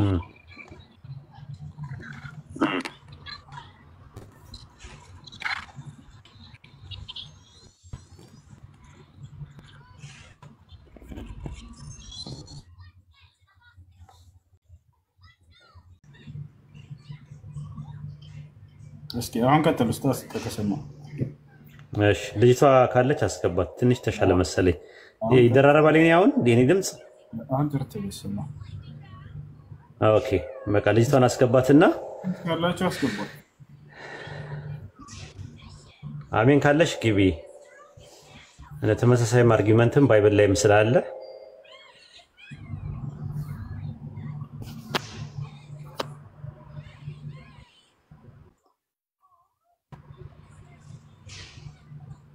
ድርሻ አለ ለሴት የተሰጠ ድርሻ አለ ከፍ ዝቅ የማድረግ ጉዳይ አይደለም ጉዳዩ ለምሳሌ ወንድ ልጅ የወርቅ ቀለበት ማድረግ አይፈቀድለትም በእስላም ማለት ነው ይሄ ህግ ነው ህጉ ለምን ሆነ የሚለው ማብራሪያውን መስጠትም ላይጠበቅብን ይችላል አሁን ሽቶ ያለችው ነገር እንደተባለ ነው ሴት ልጅ ብዙ ጊዜ ጆሮዋ ላይ ነው ችግር ያለባት ሳይኮሎጂካሊ ማለት ነው የስነ ልቦና ምሁራን ሴት ልጅ ጆሮዋ ይሸውዳታል ይላሉ ወንድ ልጅ ደግሞ አይኑ ይሸውደዋል አይኑ ኖርማል አይደለም ይላሉ የስነ ልቦና ምሁራን ስለዚህ ሴት ልጅ መሸፈኗ ማለቷ ሽቶ ወንድ ልጅ ተቀብቶ በሚወጣበት ሰዓት ላይ ወንድ ልጅን ዞር ብሎ አያዩትም ምክንያቱም ሴቶች ብዙ አብዛኛው ነገር የሚያዩት ነገር አይደለም የሚማርካቸው የሚሰሙት ነገር ነው የሚማርካቸው ወንድ ልጅ ግን የሚያየው ነገር ስለሚማርከው ሽቶ ተቀብታ የወጣች ሴት ቢያገኝ በቀጥታ የሚያደርገው ነገር ምንድነው መመልከት ነው ስለዚህ አይኑን ለመስበርም ለሱ የተሰጠው ህግም አለ ከዛም ባሻገር ደግሞ ወንዱን ሊፈትነው ይችላል ተብሎ የሚታሰበው እነ ጸጉር የመሳሰሉት ነገሮች እንዲሸፈኑ ተደርጓል ማለት ነው ይሄ ቢብሊካልም ኤቪደንሶች አሉት ባይብል ላይም ሴት ልጅ እንድትሸፈን ትእዛዝ አለ ራሱ ማለት ነው ጎዳና ላይ ስትወጣ ትሸፈን ይላል ቀለሜንጦስ ላይ እንደዚህ አይነት እንትኖች አሉ ርብቃም ይስሐቅን ስትመጣ ሐጅ ነብይ ነበርና ተሸፍናለች ራሱ ማለት ነው ግን አንዳንድ ህግጋቶች ቢዮንድ አወር አንደርስታንዲንግ የሆኑ ህግጋቶች አሉ ማለትም ከሎጂክ ያለፉ ነገሮች አሉ አሁን ለምሳሌ ኦሪት ዘዳግም ምዕራፍ 25 ቁጥር 5ን አውጣው አውኪ ኦሪት ዘዳግም ምዕራፍ 25 ቁጥር 5 አንብበው ምን እንደሚል እሺ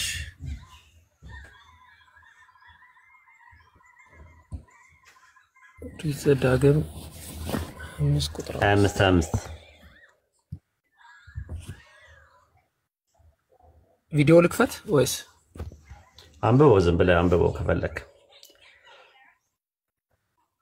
እሺ ወንድማማቾች በአንድነት ቢቀመጡ አንዱ ልጅ ሳይኖረው ቢሞት የሞተው ሰው ሚስት ሌላ ሰው ታገባ ዘንድ ወደ ውጭ አትሂድ ነገር ግን የባሏን ወንድም ወደ እርሷ ገብቶ እርሷን ያግባ ከእርሷም ጋር ይኑር አሁን እንግዲህ ህግ ነው ሁለት ወንድማማቾች ቢኖሩ አንደኛው ወንድምዬ ባልየው ቢሞት ከዛ የባልየው ሚስት ወደ ውጭ ወጣ ሌላ ሰው ማግባት የተከለከለ ነው ሐራም ነው እንዳታገባ ይላል ሌላ ቦታ አትሂድ ይላል ማግባት ያለባት ደግሞ ትእዛዝ ደግሞ ፈርዱ ምንድነው የባልዋን ወንድም ነው ማግባት ያለባት ለምንድን ነው ይሄ ነገር ለሴት ልጅ እንደዛ ያለው ወንድ እንደፈለገ ይሆናል ወንድ ሚስቱ ብትሞትበት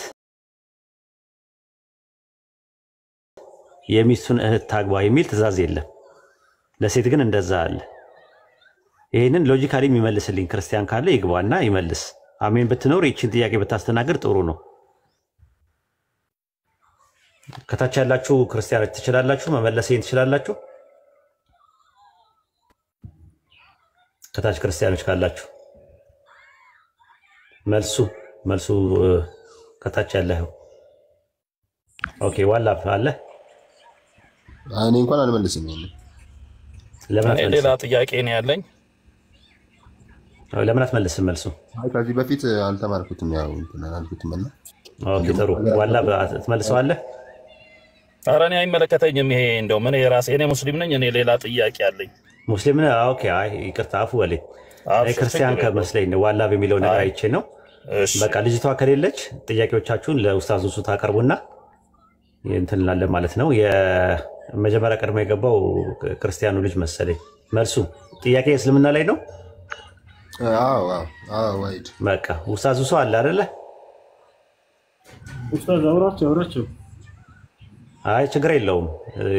እስልምናው ላይ አንተ እንትን በለውና እኔ ክርስትናው ላይ ደግሞ እንትን እንላለን እያነጻጸርን። ጥሩ ነው ለእንትን ማለት ነው። በቃ ጠይቅ፣ ጥያቄ ጠይቅ ኡስታዝ። በትልቁ ራስን አድርገውና ታብታብ በደንብ ይደረግ፣ ኮፒ ሊንክ ይደረግ።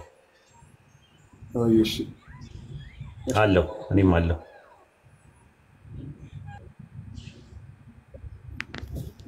ጥያቄያችሁ ምንድን ነው ልጆች? እሺ እሱ እንትን ነበረ ስለ ተፍሲር ነበረና ይሰማል ድምጼ? አዎ ይሰማል። ተፍሲር ምንድን ነው ማለት በእስልምና አስተምሮ የግድ መቀበል ካለብን ለምሳሌ እንደ ቁርአንና እንደ ሐዲሱ መቀበል ግዴታ ያለበት መጽሐፍ ነው ወይስ ተጨማሪ ሐሳብ ነው? እንዴት ነው? አይደል የመቀበል ግዴታ ያለብን አይደለም። እንዲሁም ደግሞ ተጨማሪ ሐሳብ አይደለም። በቁርአን ላይ የሚጨምር ምንም አይነት ሐሳብ የለም። ነገር ግን እዚያ ላይ ቁርአን ላይ የሚገኘውን መብራራት የሚያስፈልጋቸውን ቃላቶች የሚፈታ የሆነ የሚያብራራ ነው።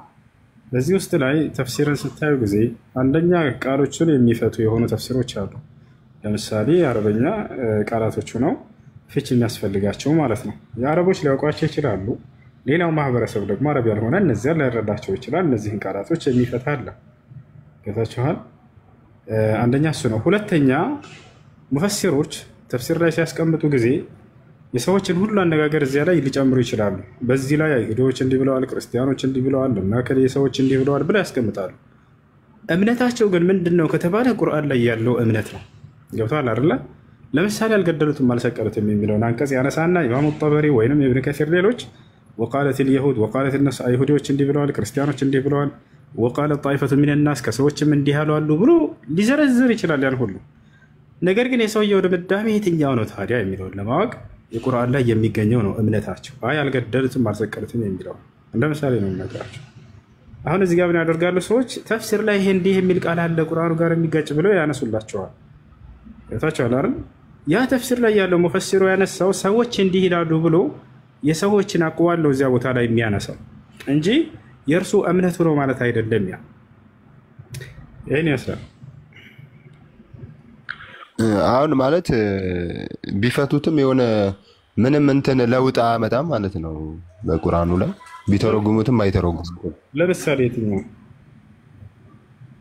አይ አሁን ባስረዳኝ እንደዛ ማለት ነው ወይ ብዬ ነው የጠየቅኩ። አዎ ያ እምነታቸው እነዚህ ሙፈሲሮች ቁርአን ላይ የተጻፈው ነው። ነገር ግን እዚህ ቦታ ላይ የተፍሲርን አጻጻፍ እየነገርኩህ ነው። ሙፈሲሮች ታሪክን ያነሳሉ፣ እስራኤልያቶችን ያነሳሉ፣ የሰዎችን እምነት በዚያ ላይ ሰዎች በዚያ ላይ ያላቸውን አመለካከት ሙሉ ያነሳሉ። ለልአማነት ልዕልምያ ለእውቀት እምነት ሲባል እነዚህ አካሎች ምንም ሳይደብቁ ሁሉንም ያወሩታል። ገብቶሃል አይደለ? ከዚያ ቦታ ግን ትክክለኛው እምነታቸው የትኛው ነው የሚለውን ለማወቅ ያው ቁርአን ላይ ያለው ነው። መጨረሻው ላይ ድምዳሜ ላይ ይናገራሉ። ገብቶሃል አይደል? ይሄ ሙስሊሞች አካሄድ ነው እና እዚህ ላይ የሰዎችን አመለካከት ሊገልጹ ይችላሉ። ያ ማለት ግን ያ እምነታቸው ነው ማለት አይደለም። እሺ ኦኬ። አሁን ለምሳሌ ትርጉም ማይኖራቸው ሊኖሩ ይችላል። ለምሳሌ አሁን አንተ እንዳልከኝ የኢሳ መሰቀል ብዙዎቹ ተፍሲሮቹ የተለያየ ሀሳብ ቢያስቀምጡም አንዱ ከወታደር መካከል ነው፣ አንዱ ደግሞ አስቆረጡኝ ይሁዳ ነው ቢል እሱ የሆነ ትርጉም ላይ ሊኖረው ይችላል። ዋናው የሚፈለገው ምንድነው የኢየሱስ ክርስቶስ የኢሳ ለመሰቀል ነው። ግን ለኔ ግን አንዳንድ ትርጉም አላቸው ብዬ ማስባቸዋለሁ። ከዛ መካከል ምን እንደሆነ ታውቃለህ? የአላህ ብዝሃነት በብዝሃነት መናገሩ ተፍሲሮች ሲፈስሩት ምንድነው የሚሉት የሆነ ራሱን ለማላቅ ነው ይላሉ። እና እሱ ነገር ትንሽ እኔ ላይ ግን ግራ እየገባኝ ነው። ለምንድን ነው ግራ የገባ? አንድ አካል ራሱን በብዜት መግለጽ አይችልም። ግራ ለምን እንደገባኝ ታውቃለህ? ቁርአን ላይ ሳይ ኦኬ እኛ ብሎ ብዙ ጊዜ ቢናገርም ግን ለአክብሮት ይሁን ወይም ራሱን ለማላቅ ይሁን ምንም የገለጸበት አንቀጽ የለም አላህና ግን ሌሎቹ ተፍሲሮች ግን ሲናገሩ ራሱን ለመግለጽ ነው ይላሉ። ራሱን ለመግለጽ ይሁን ራሱን አለመግለጽ ይሁን በምን ይታወቃል? አሁን ይሄ የነሱ ሐሳብ ነው እንጂ ራሱ አላህ Subhanahu Wa Ta'ala እርኛ ያምላካቸው አላህ ልቅናውን ይገልጻል፣ ክብሩን ይገልጻል። ታዲያ ክብሩን ነው ለመግለጽ ፈልጎ ነው በዚህ የሚለውን ለማወቅ ቁርአን ላይ ገልጿል። ይሄን ነገር መልሷል ከተባለ አዎ መልሷል። አላህ Subhanahu Wa Ta'ala እኔ አንድ ብቻ ነኝ ብሎ ዘግቶታል። አይ ሁለት ሊሆን ይችላል ብለህ እንዳታስብ ራሱ ሁለትን ጠቅሶ ሁለትም አይደለሁም ብሏል። አይ ሶስት ሊሆን ይችላል ብለህ እንዳታስብ ራሱ ሶስትን ጠቅሶ ሶስትም አይደለሁም ብሏል። አየህ እንዳለ እንደዚህ የብዚት ቃላቶችን ከሁለት ጀምሮ እንዳለ በፍጹም እንዳልሆነ ዘግቶ እኔ አንድ ብቻ ነኝ ብሎ አስቀምጦታል። አላሁ አሐድ ይላል፣ አላህ አንድ ብቻ ነው ይላል። ወኢላሁኩም ኢላሁን ዋሂድ ይላል፣ እኔ አምላካችሁ አላህ አንድ አምላክ ብቻ ነው ይላል። ሁለትን ያነሳል በሱረቱ ነህል ላይ ምን ይላል? وقال الله لا تتخذوا إلهين اثنين إنما هو إله واحد ይላል። ሁለት አምላክ አድርጋችሁ አትያዙኝ ይላል አምላክ አላህ። እኔ አምላካችሁ አላህ አንድ አምላክ ብቻ ነው ያለ ይናገራል። ሶስትንም ያነሳል ስላሴ ብሎ ወይንም ሶስት ብሎ ያነሳና ولا تقولوا ثلاثة انتهوا خيرا لكم إنما الله إله واحد ይላል። ሶስት ወይንም ስላሴ አትበሉ ይላል። ከዚህ ንግግራችሁ ተቆጠቡ አለው፣ ከለከለ። በዚህ እንደሌለው ከለከለ። إنما الله إله واحد ብሎ ዘገው። እኔ አምላካችሁ አላህ አንድ አምላክ ብቻ ነው ይላል። ስለዚህ ስንትነቱን ገልጿል ወይ በብዚት ማንነቱን ከተባለ አላህ Subhanahu Wa Ta'ala እኔ አንድና ብቸኛ ነኝ ሁለትነትም የለኝም ሶስትነትም የለኝም ብሎ ዘጋግቶታል። የኔ ሐሳብ ምን እንደሆነ ታውቃለህ? የሆነ ሁለትነት ወይም ሶስትነትን ለመግለጽ ሳይሆን ከዛ በላይ ቢሆንስ? እሺ ኦኬ ሁለት አይደለሁም ብሏል፣ ሶስት አይደለሁም ብሏል፣ አራት ቢሆን አምስት ቢሆን ከዛ በላይ ቢሆንስ? ለምን በብዛነት ገልጿል? ወይ አንዴ አዳም አላህ Subhanahu Wa Ta'ala እንደዛ ሊሆን ይችላል ብለህ እንዳታስብ አንድ ብቻ ነኝ ብሎ ዘጋው። አንድ ብቻ ነኝ አለ።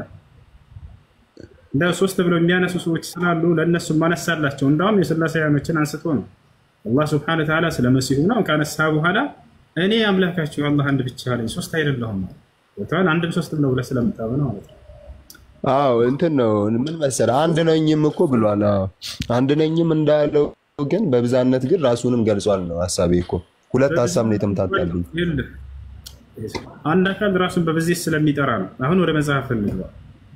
አንድ አካል ራሱን በብዚት ይጠራል አይጠራም? እንደ መጽሐፍ ቅዱስ ይጠራል አይጠራም? እንደ ቁርአንም ይጠራል። ቁርአንም ከፈለክ ላሳየህ እችላለሁ። አንድ አካል በብዚት ይጠራል ቁርአን ወጣል አይደለ? መጽሐፍ ቅዱስም ላይ ልክ እንዲሁ አንድ አካል በብዚት ይጠራል። ይሄን ታውቃለህ አይደል? ለምንድን ነው በብዛነት የሚጠራው ነው አምላክ? በቁርአኑ ነው እንሂድና በመጽሐፍ የሚለውን አንተ መልሰሃል ቅድም ምን አልክ? ከአንድ በላይ ስለሆነ ነው ብዙ ስለሆነ ነው ብለህናል አይደለ? ስለዚህ አይ እኔ ብዙ ስለሆነ ነው ማለት ብዬ እኮ አይደለም የደመደምኩት ብራዘር። ሊሆን ይችላል ነው ሊሆን ይችላል እያልክ ነው። እንደዚህ አይነት እንትን እንደሱ አያስኬድም። እንደዚህ ሊሆን ይችላል አላህ Subhanahu Wa Ta'ala ዘግቶታል።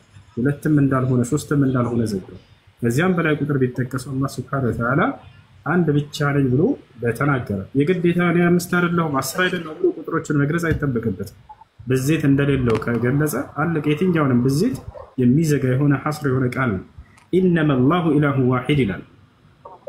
ኢነማ የሚለው ቃል እንደ አረበኛ ከልመት ሐስር በቃ የሚያግድ ወይንም የሚገድብ የሆነ ቃል ነው። ከአንድ በላይ እንደሌለ እኔ አንድ አምላክ አላህ ብቻ ነኝ ብሎ ይገልጻል። ኢነማ የሚለው بالحصر አንድ በላይ በፍጹም ሊሆን እንደማይችል የፈለከውን ቁጥር ብትጠቅስም ያንን ሊገልጸው እንደማይችል የሚዘጋበት የሆነ ቃል ነው። ስለዚህ አንድን ሁለትን ብቻ ሳይሆን ሶስትን ብቻ ሳይሆን ሁሉንም የሚያጠቃልል የሆነ ጥቅል ቃል ገልጿል አላህ Subhanahu Wa Ta'ala። ኦኬ ሐሳብን እንዳላቆራርጠው ብዬ ነውና ምን መሰለ ብዜነቱን መግለጽ የፈለገው ለምንድን ነው ነው እኮ አሁን የኔ ጥያቄ። ብዜት ብሎ የተረጎመልህ ማን ነው? እስኪ ከሙፈሲሮች ግለጽልኝ። ይሄንን እኛ የሚለው ብዜትን ለመግለጽ ነው ብሎ የተናገረ አንድ ሰው እስኪጥቀስ። ምን መሰለ ቅድም ያው ሙፈሲሮችን መቀበል ግዴታ ስላለብኝ ቃሉን ብቻ የመቀበል ነው ግዴታ አለብኝ። አሳየኝ። ችግር የለውም። ሙፈሲሮችን መቀበል የለብኝም። ችግር የለውም። ሙፈሲር ላይ እንደሱ ብሎ የፈሰረልህ አንድ ሰው እስኪ እየመለስኩልህ አይደለ? እሱ እኔ የሙፈሲሮችን መቀበልና ለመቀበል ግዴታ የለብኝም። ለመቀበል አይደለም አትቀበል፣ ችግር የለውም። ግን እንደሱ ብሎ የፈሰረልህ ማን ነው? በምን ፍቺ ነው ያገኘኸው? ለኔ በቂ የሚሆነው በብዜነት እሱ ራሱ መግለጹ ነው በቂ ነው እሱ። ኦኬ ስለዚህ ሙሴ ስንት ነው? ሌላ ጥያቄ ነው የምጠይቀኝ? ወደ መጽሐፍ ቅዱስ እዚሁ ላይ እንሂድ እንጂ አስረዳለህ። ከቁርአን ምን ጭራሽ አልቀበልም ብለህ እኔ መሰለኝ ይዛለሁኝ አልክ አይደል? አልቀበልም እኮ አይደለም። ሐሳቤ ግልጽ ካልሆነ ልድገመው። ኢነማ ብሎ ዘግቶታል። ሐሳቤ ግልጽ ካልሆነ ልድገመው። ላስረዳሽ። ኢነማ ብሎ ዘግቶታል። ኢነማ ማለት በአረበኛ ኢነማ ብሎ አላህ ሱብሓነሁ ወተዓላ በቁርአን ላይ ከተናገረ ከዚያ በኋላ የሚጠቀሰው ነገር ያንን በዚያ ላይ የሚቆጠብ የሆነ ቃል ነው። የሚቆጠብ የሆነ ቃል ነው። የሚያቅብ የሆነ ቃል ነው። ከዚያ በላይ በፍጹም ሊኖር እንደማይችል የሚያቅብ የሆነ ቃል ነው። ስለራሱ ማንነት ሊገልጽ በፈለገ ጊዜ ይህን ቃል ተጠቅመዋል እያልኩ ነው። ኢነማ አላሁ ኢላሁ ዋሂድ አለ። ሶስትም እንደማይሆን ከገለጸ በኋላ እኔ አምላካችሁ አላህ አንድ ብቻ ነኝ ብሎ ኢነማ በሚለው ቃል ገለጸ። አራትም አምስትም ስድስትም በፍጹም እንደዛ ሊሆን እንደማይችል የሚዘጋና የሚያቅብ የሆነ ቃል ነው። ይህ አረብኛ ቃል ገብቶሃል? እሱ አሁንም እኮ ልክ ነህ። እና ሀሳቤ ምን መሰለህ አንድ ነኝ ብሏል እሱ ልክ ነው። ኡስታዝ አለ አውራው። እሺ ላውራው ትንሽ ላውራው። ሰላም ብያለሁ። ማን ነው ስምህ? መልሱልኝ ይኸውልህ በእንግሊዝኛ ላይ አሁን ለምሳሌ ኤግዛምፕል ነው የምነግርህ። ዩ ስትል ምን ማለት ነው ትርጉሙ? አንተ ማለት ነው። አንተ ብቻ ነው ወይስ ምን? አሁን እናንተ ለማለት ስትፈልግ በእንግሊዝኛ ምንድን ነው የምለው? አሁን እኮ የቃላት ለምን ዋይድ እኔ የምፈልገው እንትን ልመጣልህ ነው። ሐሳቤን ስለተረዳሁት ነው እኮ ከስር ከመሰረት።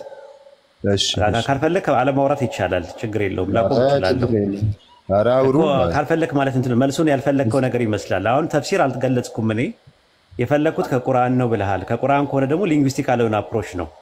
ቁርአኑ የወረደው በአረብኛ ነው። ስለዚህ ሊንግዊስቲካል አፕሮች ላመጣልህ ነው። አሁን ለምሳሌ በእንግሊዝኛ አንተ ለማለት ስፈልግ ምንድን ነው ብዬ ስጠይቅ ምንድን ነው ያልከኝ? ዩ። አንቺስ? ያው ዩ። አንቺስ? ሺ ነው። እናንተስ? እንግሊዝኛ ብዙ አልችልም። አንተም አንቺም እናንተም በእንትን ላይ እንደዛ ካያስክልኝ አንድ ቋንቋ የራሱ የሆነ ቋንቋ አለው። አሁን በአረብኛ አና ማለት ምን ማለት ነው ስትባል እኔ ማለት ነው አይደለ? ነህኑ ማለት ደግሞ እኛ ማለት ነው። ነህኑ የሚለው በአረብኛ ውስጥ ለሁለት ነገር ተጠቀምበታለህ። አንደኛው ምን ይባላል? ተአዚም ይባላል፣ አምፕሊቲዩድ ይባላል። ግነትን ለማመልከት ተጠቀምበታለህ። ሁለተኛው ነገር ደግሞ ብዜትን ለማመልከት ጀምዕ የሚባል ነገር አለ፣ መልቲቲዩድ። ስለዚህ አላህ የትኛውን ነው የተጠቀመው የሚለውን ነገር ከማወቃችን በፊት በአረብኛ ውስጥ የኛው ግራማቲካሊ ሴቲንግ እና ፕሎቶች አሉት ራሱ። ስለዚህ በአረብኛ ግራመር ውስጥ ነህኑ የሚለውን ለምን መጠቀም ይቻላል? ታውቃለህ? ይሄንን ሰምተህ ታውቃለህ? ለአንድ ነገር አይ ነህኑ የሚለው ነገር አይደለም። ኑኑ ለብዛት ነው መሰለኝ።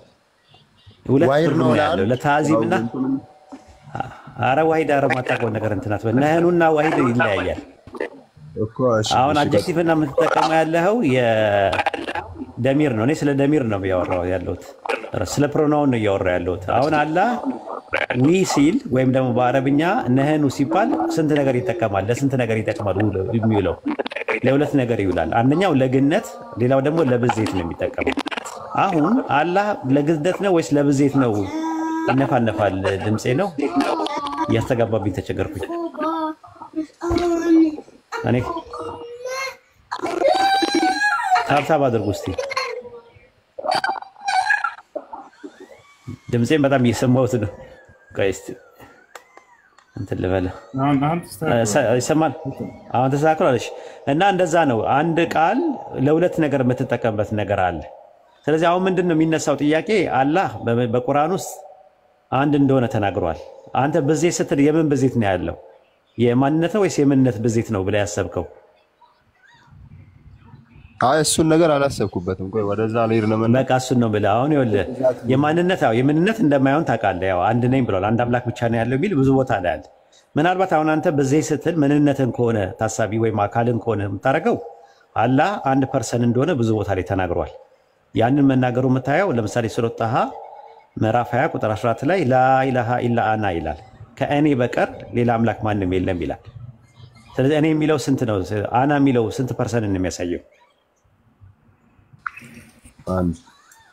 1% ነው። በቃ 1% ነው። አንድ ነው ካለ አንድ ነው። ከሌላ የለም አለ። ከኔ በቀር ሌላ አምላክ የለም ይላል። ሱረቱል ኢኽላስ ምዕራፍ 112 ቁጥር 2 ላይ ደግሞ ቁል ሁወላሁ አሐድ ይላል። ሁወ ይላል እርሱ። አየው ሲንጉላር ነው፣ ሙፍረድ ነው የሚጠቀመው። ስለዚህ አላህ 1% ብቻ ነው። እንደዛ ከሆነ ዋናው ነገር ጥያቄ የሚነሳው ታዲያ ለምንድን ነው የሚጠቀመው ሲባል በአረብኛ ግራመር ውስጥ ነህኑ የሚለው ቃል ለሁለት ትርጉም ይውላል። አንደኛው ለግነት ነው፣ አንደኛው ለብዜት ነው።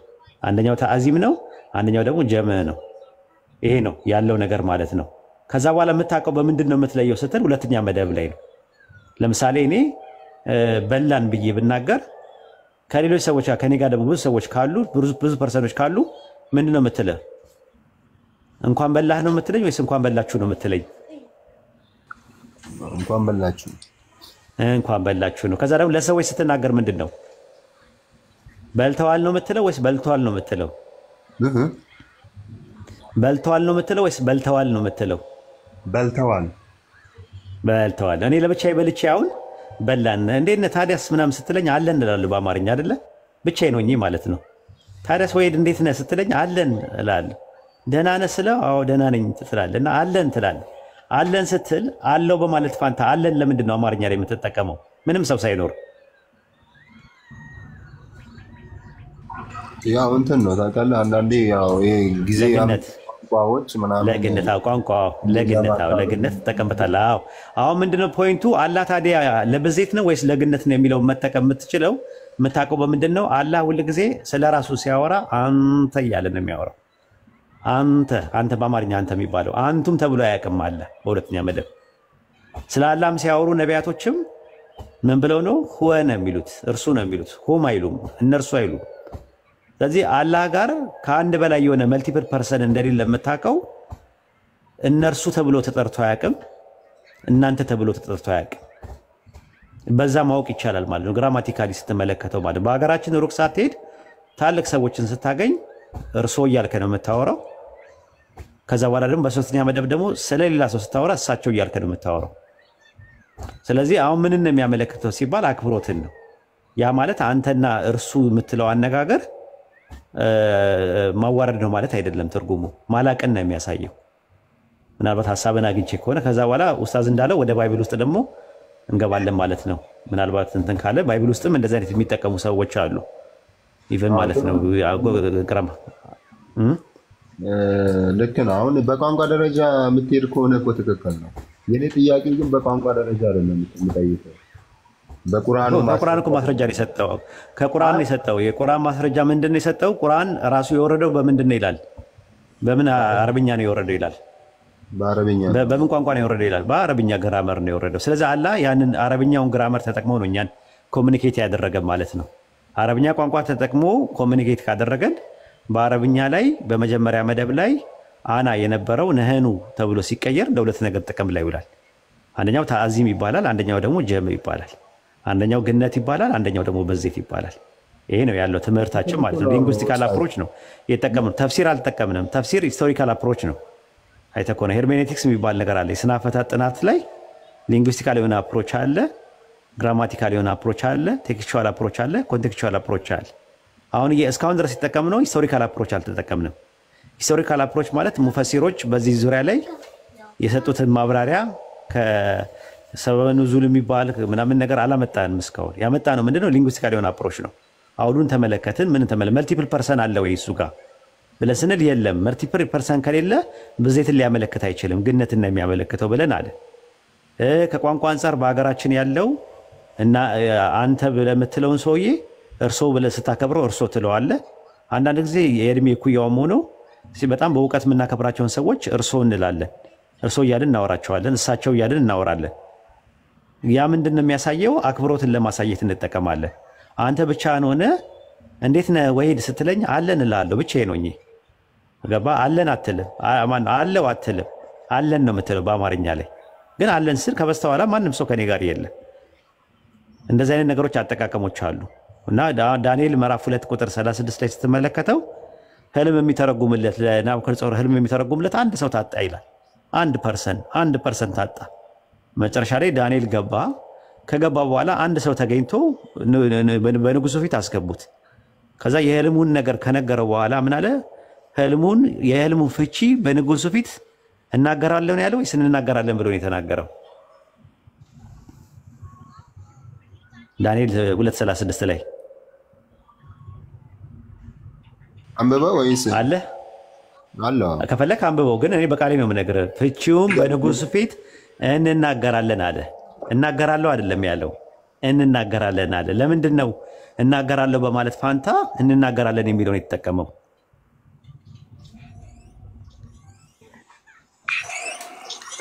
ብቻውን ነው የገባው። የመጽሐፉን ክፍል አላነበብኩም። ዳንኤል 2:36 ያዘው። ያዘው። አንብበውና ያዝ። እንትን ቢሆን እዛ አካባቢ ያሉት ሌላ ህልም ፈቺዎች ቢኖሩ ከሱ ጋር የለም። ታጣ ነው። ስለታጣ አንድ ሰው ብቻ ተገኘ ነው የሚለው። ብልጣሶር ስሙላ አወጡለት። ህልም የሚተረጉምለት የባቢሎን የህልም ተርጓሚዎች ተፈለገ፣ አልተገኘም። እና በኋላ ላይ ግን በዛ በግዛት ውስጥ አንድ ሰው ተገኘ አለ። አንድ ፐርሰን ማለት ነው። አንድ ፐርሰን አንድ አካል ብቻ ነው የተገኘው። ከዛ አስገቡት። ከዛ በኋላ ካዳመጠ በኋላ ምን አለ? ፍቺውን ለንጉሱ እንናገራለን አለ። እናገራለሁ አይደለም ያለው፣ እንናገራለን አለ። እንናገራለን ማለቱ ብዜትን ነው የሚያሳየው ወይስ እንትንን ነው የሚያሳየው? ብዜትን ነው የሚያሳየው እሱ ብዙ መሆኑን ነው ወይስ ግነትን ነው የሚያሳየው? የትኛውን ነው የሚያሳየው? ያው ብቻው ከተናገረ ግነትን ነው። አንድ ጨምርልና ወደ ውስጥ አዘይዳለሁ። የኦሪት ዘፍጥረት ምዕራፍ 21 ቁጥር 7 ላይ ሳራ አንድ ልጅ ወልዳ ነበረ። ልጇ ስሙ ማን ነው? ስሙ ማን ይባላል ታውቀዋለህ? አንድ ልጅ ነው ያላት። ይስሐቅን። ይስሐቅ። ስለ ይስሐቅ ሲያወራ ምን ያለ? ሳራ ልጆችን እንደምታጠባ ለአብርሃም ማን በነገረዋል? የምታጠባው ልጅ አንድ ልጅ ነው። እያጠባች ስታጠባ ለምንድን ነው ልጆችን የተባለው? ለምን ይስሐቅን ልጅ በሚለው ፋንታ ልጆች የሚለውን ለምን ተጠቀመ ባይብል? የምታጠባውን ልጅ ማለት ነው። ይሄን ነገር እንትን ነው ያው ብዙ አላነበብኩም አልጠየኩም እና አለ ከጥንትም ጀምሮ አለ ለማለት ፈልጌ ነው። ውሳዝ መቀጠል ትችላለህ። ግን ዋይድ አንዴ ላቋርጦትና ወደ ውስጡ ሳንሄድ ይሰማል አይደል? ይሰማል፣ በደንብ ይሰማል። የብዛነትን ወይም የእኛነትን በዚህ ከገለጹልኝ ማለት ነው። የአንድነትን ለምን ሌላ ትርጉም አይኖርም? ማለት አሁን ለምሳሌ የብዛነት እኮ አንድነት ይኖራል። አንድ አካባቢ ለምሳሌ ኤሰንስ ላይ ኦንቶሎጂካል ወይስ ሜታፊዚካል ላይ አንድ አካባቢ ያሉት እንደ ቋንቋ ነው የምነግረን ያሉት ብዙ ሰው አንድ ብሔረሰብ ሊሆኑ ይችላሉ ተብሎ ራሱ ይጠራሉ ማለት ነው። ለምሳሌ አንድ የሚለው ቃል ባይብል ላይም ቁርአን ላይም አንድ የሚለው ቃል ለብዜትም ለአንድነትም አይውልም አይደለም። እሱማ አላህ እኮ ሰዎች ሁሉ አንድ ህዝብ ነበሩ ለሚለው ቃል አንድ ለሚለው የአረብኛው ቃል የገባው ዋሂዳ ነው የሚለው ቃል የሚጠቀመው ሙአነስ ሆኖ ነው የሚጠቀመው። አየህ፣ ሙአነስ ሆኖ ነው የሚጠቀመው። ሙዘከር ሆኖ ደግሞ ሲውል ደግሞ ለአንድ ፐርሰን ላይ ይውላል። ለምሳሌ 30 የሚለው ቃል ቀደም ወላ ተቁሉ 30 ሲል ኡስታዝ 30 የሚለው 3 ነው። 3 ለሚለው ቃል ታመርቡጣ ይጠቀማል። አረብኛ ምናልባት እሱ ስለማታውቀው ሊሆን ይችላል። ታመርቡጣ ሲጠቀም ብዜትን ለማመለከት ይመጣል። ሙፍረድና ሙአነስ ሆኖ ማለት ለምሳሌ መላእክቶች ብዙ ናቸው፣ ግን ቃሉ የሚለውን ቃለት ተብሎ መጥቷል። ለምሳሌ ቃለት ማለት ለሴት ይመስላል እንዲህ ስትመለከተው። ስለዚህ አንድ የሚለው ቃል በአረብኛ ውስጥ ለህዝብ ይጠቀምበታል። ባይብል ላይም ኦሪት ዘፍጥረት ምዕራፍ 2 ቁጥር 24 ላይ ስትመለከተው ሁለቱ አንድ ስጋ ይሆናሉ ሲል አንድ ለሚለው ቃል የሚጠቀመው ብዜትን ለማመለከት ይመጣል። ዋሂዳ የሚለውን ይጠቀማል አረብኛው ማለት ነው። ዘዳግም 6:4 ላይ ደግሞ ያለውን ደግሞ ዋሂድ የሚለውን ቃል ይጠቀማል። በአረብኛው በዕብራይስጡ ሽማ እስራኤል ያህዌ ኤሎሃይኑ ያህዌ እኻድ አለ። እኻድ የሚለው ቃል የዕብራይስጡ ቃል ለብዜትም ይጠቀምበታል፣ ለአንድነትም ለብዜትም ይጠቀምበታል፣ ለኮምፓውንድ ናውንም ይጠቀምበታል፣ ለኑሜሪካል ዋንም ይጠቀምበታል። ለሁለቱም ነው የሚጠቀምበት። እንዳው ያውዱ ይለያያል። አሁን የምትጠየቀው ቁርአን ላይ አላህ አንድ ነው ሲባል በምንድን ነው አንድ የሆነው? በማንነት ነው ወይስ በምንነት ነው የሚለውን ነገር መፍታት እንችላለን። አንተ በየትኛው ነው ብለህ የምትለው አንድ ነኝ ሲል አላህ? አንተ የገባህን ንገረን እስቲ። ቁርአን ላይ አልገባኝም እኮ ለዛ ነው የጠየቁት እኮ ግራ ገብቶኝ እኮ። አንድ ነው አሁን ለምሳሌ ኤግዛምፕል ልንገርህ። ለምሳሌ በምንነቱ ነው በአካል ነው ብልህ በፍጹም አልችልም። ቁርአን ላይ በአካል አንድ መሆኑን ስላልገለጸ እሱን ነገር ልነግርህ እኮ እሱን ነው። አሁን በምንነት ችግር የለብህም። በምንነት አንድ እንደሆነ ተረድተሃል። አላህ አንድ ነው ብለሃል። በምንነቱ ነው አንድ እኮ ነው። በምንነቱ ነው አንድ እኮ በሱ ተረታ ችግር የለም። እሱን ከተረዳኝ ወደዛው መሄድ እንድችል ነው እንዳትመለስ። አንድ የተባለው ራሱ በምንነቱ ነው። አሁን እኮ ያው በቃ ችግር የለም። ወንደርፉል በጣም አሪፍ ነገር ነው። በቃ የነገርከኝ። አሁን ወደ ምን እንመጣለን? በምንነት አንድ እንደሆነ ችግር የለብኝም አልክ። አሁን በማንነት አንድ እንደሆነ ማስረጃ ልስጣ እኔ። እስኪ ምንነትና ማንነትን እስኪ ገለጽ አድርጉልኝ። አንዳንዴ ምንነት ማለት አንተ ምንድን ነህ? ለምሳሌ እኔ ሰው ነኝ። ሰው ምንነትህ ነው። አየህ መሰረትህ ነው። ማንነት ደግሞ ማለት መገለጫ ነው። አንተ ማን ነህ? እኔ መልሱልኝ ነኝ። እኔ ማን ነኝ? ዋሂድ ኡስታዝ ዋሂድ። እኔ የሚለው ነገር እኔ የሚለው ምንን ታሳቢና ዋቢ ያደረገ ነው? እኔ የሚለው ምንን ታሳቢና ዋቢ ያደረገ ነው? ማንነትን ነው ወይስ ምንነትን ነው? ማንነትንና ምንነትን ነው። አይ ምንነትንማ አይሆንማ። አንተ ምንድነህ ስልህ ሰው ነኝ ነው ያልከው። ለምን ሰው የሚለውን ይጠቀም? አዎ ማነህ ስልህ ደግሞ እኔ መለሰ ነኝ ስትል እኔ የምትለዋ ማንን ነው ተከታይ መጣችው? እኔ የሚለው መልሱልኝ። መለሰን ተከታው። መለሰ ደግሞ ማንነት ነው ወይስ ምንነት ነው? ማንነት ነው። አሁን ገባ። አሁን ሱረቱ ጣሃ ምዕራፍ 20 ቁጥር 14 ላይ እኔ አላህ ነኝ ከእኔ በቀር ማንም አምላክ የለም ሲል እኔ የሚለው ማንነትን ነው ወይስ ምንነትን ነው? እኔ ሲል ማንነትን ነው አይደል? አሁን እንደተነጋገረው ማለት ነው። አና የሚለው የአረብኛው ቃል አላህ ነኝ ሲልስ ምንነቱ ነው? አላህ ማለት ኢስሙል ዓለምና ኢስሙል ዛት ነው። እሱ ችግር የለውም። ማለትም ፕሮፐር ኔም ነው እሱ ራሱ ማለት ነው። ዛቱ ሊያመለክት የሆነ ግልጽ እየሆነ እንዲሄድ እየተስማማን ብንሄድ ይሻላል። አሁን ምንድነው ስትለኝ፣ አሁን ለምሳሌ የኔ ምንነት የማንነትም የምንነትም ስሙ አላህ ነው። አላህ የሚለው አይደለም አሁን ጥያቄው። አምላክ የሚለው ከሆነ ወደ ጥያቄው ሳይሆን ቆይ እስኪ ግልጽ እየሆነ ሂድ ብዬ እኮ ነው። ማንነት ስትለኝ አሁን ለምሳሌ እኔ ማንነት የሚገልጸው ምንን ነው? አካሌን ነው ነው ማን ራስን አይደንቲፋይ የምታደርግበት ነገር ነው። ምንነት ከሆነ ሰው ነህ ራሱ ምንነት ከሆነ ሰው ነህ ማለት ነው። በምንነት እኔ እናንተ ስንት ነን? አንድ ነን። በማንነት ስንት ነን? ኦኬ በማንነት ስንት ነን? እዚች ጋር ነው ግራይ ሁለት ነን። እኔ እናንተ አንተም የራስህ የሆነ አይደንቲቲ አለ። እኔ ብለህ የምትልበት አይደንቲቲ ራስን እኔ ብለህ አይደንቲፋይ ማድረግ ትችላለህ። እኔም አይደንቲቲ ማድረግ እችላለሁ። አሁን ጥያቄ የሚነሳው ምንድነው? እዚህ ጋር ቁጭ ብዬ አሁን ከኔ በቀር ማንም ቤት ውስጥ የለም ስል ምን ማለት ነው ትርጉሙ? ካንተ ሌላ ሰው የለም ነው? ሌላ ተጨማሪ ሰው የለም? እንደኔ ኔቸር ያለው በቃ ሌላ ፐርሰን አለ ከኔ ውጪ ቤት ውስጥ? ከኔ በቀር ማንም ቤት ውስጥ የለም ብዬ ብናገር የለም። ከኔ በቀር ምንም የለም ብዬ ብናገርስ? ያው ምንም የለም ማለት ነው። ድመት ውሻ ምናምን የለም ማለት ነው እንጂ ግን ሰው የለም ማለት አይደለም አይደለ? ምክንያቱም ማንነትን አይደለም የሚጠየቁት ምንነትን ነው አይደል? አላህ ከኔ በቀር ማንም አምላክ የለም ሲል ማንነትን ታሳቢና ዋቢ ያደረገ ስለሆነ እኔ የሚለው ማንነትን ነው ወይስ ምንነትን ነው የሚያሳየው? እዚህ ጋር እሱ ነገር ግልጽ አድርግልኝ እስኪ። እኔ የሚለው አሁን እኮ ነገር እኔ አይደንቲፋይ ነው አይደለ? አይደንቲቲ ነው አይደል? እኔ የሚለው ማንነትን ነው ወይስ ምንነትን ነው ታሳቢ የሚያደርገው? ስለ አይ ማንነትን ነው ታሳቢና ዋቢ የሚያደርገው አልከኝ። አላህ በሱረቱ ጣሃ ምዕራፍ 20 ቁጥር 14 ላይ ከኔ በቀር ማንም አምላክ የለም ሲል እኔ ብሎ ሲጠቀም አና የሚለው ቃል የሚጠቀመው ማንነትን ነው ወይስ ምንነትን ነው ብዬ ጠየቁ። የትኛውን ነው የሚጠቀመው?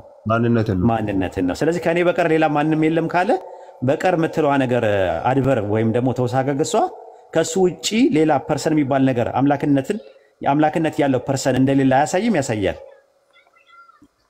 ፐርሰን ምንድን ነው? ፐርሰን ራሱ ፕሮሶፖ ማለት ነው። እኔ የሚለው ነገር ማንነት እኮ ማንነት ከሆነ የለም እኮ እሱን ነው እኮ የምልህ። ስለዚህ ከአላህ ውጪ አምላክ የሆነ ማንነት ከሌለ አላህ በማንነት ስንት ነው ማለት ነው? በማንነት አንድ ነው ማለት ነው። ግን ስለዚህ በምን ጋር ይጋጫል ኡስታዝዬ? ከምኑ ጋር? ቅድም ካስረዳኝ ምንነትና ማንነት ጋር እኮ ይጋጫል። ቅድም ምንነት ማለት ስምን ነው የሚገልጸው። ለምሳሌ እኔ ምንድን ነኝ ብለህ ስጠይቀኝ ዋሂድ ነው አልኩ። ማንነት ነው እኮ ማንነት ነው እሱ ያልከኝ እኮ መለስ ተረሳለህ እንዴ አንተ ደግሞ እኮ ማንነት ነው። አሁንም ማንነት እኮ ነው አሁን ስለምናወራውም እኔ የሚለው ማንነትን ታሳቢና ዋቢ ያደረግነው ብለን ዘግተን መጣን። አሁን ወደ ነጥቡ ስንመጣ ከነጥቡ ደግሞ መውጣት የለብም። ሱረቱ ጣሃ ምዕራፍ 20 ቁጥር 14 ላይ ከኔ በቀር ሌላ አምላክ የለም ሲል ማንም የለም ካለ እኔ የሚለው ማንነትን ታሳቢና ዋቢ ያደረገ ከሆነ ከሱ ውጪ አምላክ የሆነ እኔ የሚል ማንነት አለ እንደ ቁርአኑ? የለም የለም። ስለዚህ አሁን ምንድነው አላህ በማንነት ስንት ነው ማለት ነው? አንድ ነው። ወንደርፉል ጎበዝ። ሌላ ልጨምርልህ አንድ ሱረቱል ኢኽላስ ምዕራፍ 112 ቁጥር 2 ላይ ቁል ሁወላሁ አሐድ ይላል። በል እርሱ አላህ አንድ ነው ይላል። አሁን ሁለት ነገር ትመለከታለህ። ሁወ ማለት ሙፍረድ ነው ወይስ ጀም ነው? ነጠላ ነው ወይስ ብዜትን ነው የሚያመለክተው? ምን ማለት ሁወ እርሱ ማለት በል እርሱ አላህ አንድ ነው ይላል አይደል? እርሱ ሲል ነጠላ ነው የሚያመለክተው። ነጠላ ነው የሚያመለክተው። ስለዚህ አያ ነጠላ አገኘ። ደግሞ አሃድ የሚለው ቃል በቁርአን ውስጥ የሚመጣው ለፐርሰን ነው የሚመጣው፣ ለአንድ ፐርሰን ነው የምትጠቀምበት። ዋሂድ ምናልባት ልትጠቀም ትችላለህ። ለኮምፓውንድም ይጠቀማል፣ ለኑሜሪካል ዋንም ይጠቀማል። ቁርአን ላይ ለምሳሌ ህዝቦችን ኡማን ሲያመለክት እንዳልኩ ሙአነስ በሆነ ነገር መጥቷል፣ ዋሂዳ በሚል ነገር መጥቷል። አሁን ፖይንቱ ያለው ነገር ምንድነው? እዚህ ጋር ሲጠቀም ግን አሃድ የሚለውን ቃል ነው የሚጠቀመው። መጨረሻ ላይ ወለም የኩን ለሁ ኩፉወን አሃድ ይላል። ዜር ኢዝ ኖ ላይክ አንቱ ሂም አንድ እንኳን የለም አለ። አንድ ፐርሰን እንኳን እሱን የሚመስል ነገር የለም። ዘሴም ኔቸር ያለው ከሱ ጋር ቢጤ አምሳያ ተፎካካሪ ወደር እንኳን የለውም እሱን የሚመስል። በምን ደረጃ? በፐርሰን ደረጃ ማለት ነው። ፐርሰን የሆነ የእሱን አምላክነት የሚጋራው የእሱን አምላክነት የሚቋደስ ሌላ ማንነት የለም እያለን ያለው እና ቁርአን ላይ በስትሪክት ሞኖቲዝም ነው ያለው። ስትሪክት ሞኖቲዝም ነው መነገር ነገር ማለት ነው። ስትሪክት ሞኖቲዝም መኖሩ የምታውቀው በጣም አጥብቆ የሚሰራው አላህ አንድ ነው የሚለውን ነገር በአምላክነቱ በፈጣሪነቱ በስሞችና በባህሪያቱ ላይ በጣም ተጠንቅቆ ያለ ፋይናል ሬቨሌሽን ነው ራሱ የመጨረሻ ግልጠተ መለኮትም ስለሆነ በጣም ተጠንቅቆ ያለ ነገር ነው እስልምና ላይ። ይህን ነገር ደግሞ የምታየው በመለኮታዊ ቅሪት በእናንተ መጽሐፍም ቁርአን ላይ በሱረቱል አሊ ኢምራን ምዕራፍ 3 ቁጥር 4 ላይ እናንተ የመጽሐፉ ሰዎች ወይ በእኛና በእናንተ የጋራ ወደሆነው ቃል ነው አለ።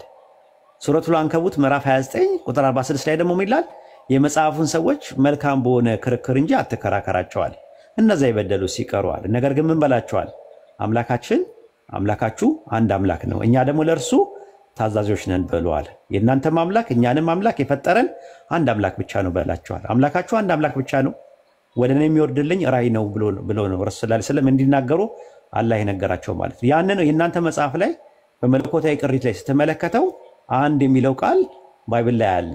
አንድ የሚለው ደግሞ በማንነት ነው በእናንተ መጽሐፍም ኦሪት ዘዳግም ምዕራፍ 6 ቁጥር 4፣ መጽሐፈ ኢዮብ ምዕራፍ 31 ቁጥር 15፣ ትንቢተ ሚልክያስ ምዕራፍ 2 10 እና ዘካርያስ 19 ላይ ብሉይ ኪዳን ላይ 4 ቦታ ላይ አንድ እንደሆነ ተነግሯል። ወደ አዲስ ኪዳንም ስትመጣ ማርቆስ ምዕራፍ 10 ቁጥር 18 ላይ፣ ማርቆስ 12 29 ላይ፣ አንደኛ ቆሮንቶስ 8 4 ላይ፣ አንደኛ ቆሮንቶስ 8 6 ላይ፣ እንደገና በተመሳሳይ ደግሞ ኤፌሶን 4 6 ላይ፣ ያዕቆብ ምዕራፍ 2 ቁጥር 19 ወደ 16 ጥቅሶች ላይ አምላክ አንድ ነው ይላል። የአንድ አምላክ የሚለው ደግሞ ኢየሱስን የላከው በእናንተ አብ የሚባለው አንድ አምላክ ተብሏል ማለት ነው። ከዛ አንጻር ነው። እስካሁን ማንነትን ያየ ነው። ምንነትን ያየ ነው እንዴ? አንተ ደግሞ ምንነት ላይማ አንድ ነው ብለህ ቅድም ዘግተህ አይደል የመጣው? ወደዚህ እንዳትመጣ። አይ ማንነት ላይ ነው ቅድም። አንተ ደግሞ ታመጣለህ። አንተ መለስዬ ደግሞ በምንነት ጭቅጭቅ እኮ እናንተ ጋር የለም እኮ። መጀመሪያም ዘግተህ ነው የመጣ ነው። በምንነት ብዙ እኮ አለማ ብዙ አምላክ አለ ልትል እኮ ነው። ብዙ አምላክማ እንደሌለ አንተም ታውቃለህ። ቁርአንም እንደዚህ አይነት ትምህርት እንደሌለው ታውቃለህ። እናንተ እኮ እየተከራከራችሁ ያሉት እኛና እናንተን የለየን በምንነት አንድ ነው ወይስ ሶስት ነው አይደለም እኮ። በምንነት አንድ ነው ብላችሁ ነው እናንተም እኮ የምታምኑት፣ በኤሰንስ ኦንቶሎጂካል ማለት ነው። ችግሩ ምንድነው? እናንተ ሜታፊዚካሊ ሶስት ነው ብላችሁ ታምናላችሁ። እንዘ አሐዱ ሰለስቱ ወንዘ ሰለስቱ አሐዱ ይሴልሱ በአካላት ወይ ተዋሕዱ በመለኮት። በአንድ ሲሆን ሶስት ነው፣ ሶስት ሲሆን አንድ ነው። በስም በአካል በግብር ሶስት ነው፣ በመለኮት በአገዛዝ ዓለምን በመፍጠር ደግሞ አንድ ነው ብላችሁ ነው የምታምኑት። ያን ያለያየን አንድ ነው የምትለው ነገር የጋራችን ናቸው ብሎ ነው ያስቀመጠው ቁርአን ላይ ሱረቱል አሊ ኢምራን ምዕራፍ 3 ቁጥር 64 ላይ ማለት ነው። እናንተ የመጽሐፉ ሰዎች ሆይ በእኛና በእናንተ የጋራ የሆነው ቃል ነው አለ። አንድ ነው የሚለው የጋራ ቃል ነው። ግን እናንተ ምን አደረጋችሁ? ሶስት ነው ብላችሁ አላችሁ። አንድም ነው ሶስትም ነው አላችሁ። እናንተ በእንግሊዝኛ ትራዩን ጋር ነው የምትሉት። አንድም ሶስትም የሆነ አምላክ ብላችሁ ነው የምታምኑት። ለምሳሌ እኔ አንተና ኡስታዝ ኡሱ ስንት ሰዎች ነን? ሶስት ሰዎች ነን። ለምንድን ነው ሶስት ሰዎች የሆን ነው? ምንነታችን ስለሚለያየ ነው። እና በምንነትማ አንድ ነን እኮ አንተም ሰው ነህ እኔም ሰው ነኝ። በማንነታችን ማለት እኮ ነው። ማንነታችን ስለተለያየ ማለት ነው። ስለዚህ ማንነታችን ስንት ሰው አድርጎናል? ስንት ሰው አድርጎናል ማንነታችን? ሶስታችንን ሶስት። ኦኬ። ስለዚህ አሁን ከፍጥረት በላይ ያለው ከሰማያት በላይ ያለው ስንት አምላክ አለ? አንድ አምላክ አለ። እርግጠኛ ነህ? ወንደርፉል። አንድ አምላክ ነው ያለው። ለምን ሶስት አላልክም? ሶስት አምላክ ለምን አላልክም? እንትን ነው አንድም ሶስትም ነው የሚባለው እኮ። አይ ሶስት ለምን አንድ አምላክ ነው ያለው? ሶስት አካል አይደለም የሚገለጸው። ስለዚህ እኔ አንተ ውሱ አንድም ሶስትም ነን። አይ እናንተማ አይደላችሁም። አይኛው ሚስጥር ነው የአምላክነትንና ይሄንን አንድ ላይ እንዴት እናምናለን? ኧረ በምንነት አንድ አይደለን እንዴ? በምንነት እኮ አንድ ነን እኮ መለስዬ እኮ በምንነት አንድ እኔም። ስለዚህ በምንነት አንድ ከሆንን ለምን አንድ ሰው ለምን አላልከንም? ለምን ሶስት ሰው አረከን? እንደዛ ከሆነ እኮ ቅድም እንደተነጋገርነውም እኮ አንድ መባል እንችላለን። ብዙ ብሔረሰብ ብለናል እኮ። አየህ ተመልከት እንግዲህ አሁን ማንነታችን ስለተለያየ ስንት የሚለው ምንን ታሳቢ ነው ዋቢ ያደረገ ነው? ማንነትን ታሳቢ ነው። አሁን ስንት ሰው ነው እዚህ ግሩፕ ላይ ያለው ብለህ ብትጠይቅ ጭንቅላት ራሱ አይቀበለውም። አንድ ሰው ነው አትልም። 2300 ሰው ነው ያለው ብለህ ነው የምትናገረው። ለምን? ያ ስንት ሰው ስትል ስንት የምትለዋ ነገር አካልን ታሳቢ ነው ዋቢ ስለሚያደርግ ማለት ነው። አሁን ከሰማይ በላይ ከፍጥረት በላይ ሶስት አካላቶች ካሉ ስንት አምላክ ነው ያለው ስለ አንድ አምላክ ማለት አትችልም። ለምን? ስንት የሚለው ቃል አካልን ታሳቢና ዋቢ አድርገህ ሲጠይቅ 2300 ሰው ነው ያልከኝ። ትንቢተ ዳንኤል ምዕራፍ 3 ቁጥር 23 ላይም እንደዛ ነው። አናንያ አዛሪያና ሚሳኤል የሚባሉ ሶስት ሰዎችን ስንት ሰዎች ነው ያለው? ተዋተ ዝም በል። ስንት ሰዎች ናቸው ያሉ አለ? ሶስቱ ሰዎች ነው የሚለው። ለምንድን ነው ሶስት የሆኑት ሲባል በአካል ሶስት ሆኖ ነው? አዎ። በምንነት አንድ ናቸው። አናንያም ሰው ነው፣ አዛሪያም ሰው ነው፣ ሚሳኤልም ሰው ነው። እንደዛ ነው ያለው። አይ ቲንክ እኔ ብቻዬን እንዳላወራ በሞኖፖል እንዳልይዘው ውሳዝ አለ ውሳዝ አለ። እግረ መንገድን እዚሁ ላይ አንድ ጥያቄ ልጠይቅህ። ቅድም ባልከው ላይ ችግር የለውም ጠይቅ። እንደው ይህንን በግልጽ ይቃወሙ ይሁን እንደ ቁርአን ስላሴን ተመልከት አንድም ሶስትም ነው የሚለው ነው። ሶስት ነው አትበሉ ይላል ሱረቱ ኒሳ ምዕራፍ 4 ቁጥር 171 እና አስተምሮውን በግልጽ አሁን አስተምሮ ነው ሶስት ነው አትበሉ ይላል። ነበር ስለምታውቀው እናንተ የመጽሐፉ ሰዎች ሆይ እውነትም በውሸት ምንድን እናንተ የመጽሐፉ ሰዎች ሆይ በሃይማኖታችሁ ወሰን አትለፉ ይልና አልመሲሳ ያለ መልእክተኛ ብቻ ነው እያለ ያወራና ሶስት ነው አትበሉ ይላል። የመጽሐፉ ሰዎች የሚላቸው እዛ ጋር ማንን ነው አውዱ የሚናገረው? ክርስቲያኖችን ነው ወይስ አይሁዳኖችን ነው? ያው የመጽሐፉ ሰዎች አደም የሚሆነ እዛ ጋር አውዱ ላይ አይሁዳኖችን አይደለም። አይሁዳኖችን ሁለቱንም አንድ ላይ የሚናገርበት አለ። ለምሳሌ ሱረቱ አሊ ኢምራን ምዕራፍ 3 ቁጥር 71 ላይ እናንተ የመጽሐፉ ሰዎች እውነትን በውሸት ለምን ተቀላቀላላችሁ ሲል ሁለቱንም ነው የሚያመለክተው። ሱረቱ አንከቡት ምዕራፍ 29 ቁጥር 46 እንዲሁም ደግሞ እንትን ላይ ያለው ሱረቱ አሊ ኢምራን 364 ላይ የመጽሐፉ ሰዎች ሲል ክርስቲያኖችና አይሁዶችን ነው የሚያስበው። ሱረቱ ኒሳ ምዕራፍ 4 ቁጥር 155 ላይ ደግሞ አይሁዳኖችን ነው የመጽሐፉ ሰዎች ከሰማይ እንትን ያዟል ሙሳንም እንደዛ ብለውት ነበር ሲል እንደዛ ሲሉት የነበሩት አይሁዳኖች ናቸው። ክርስቲያኖችን አያመለክትም እሱ። ሱረቱ ኒሳ ምዕራፍ 4 ቁጥር 171 ላይም እናንተ የመጽሐፉ ሰዎች ወይ በሃይማኖት ወሰን አትለፉ እያለ ሶስት ነው አትበሉ እያለ የሚያወራው አይሁዳኖችን ነው ወይስ ክርስቲያኖችን ነው? አንዴ ላንብባት ጥቅሷን።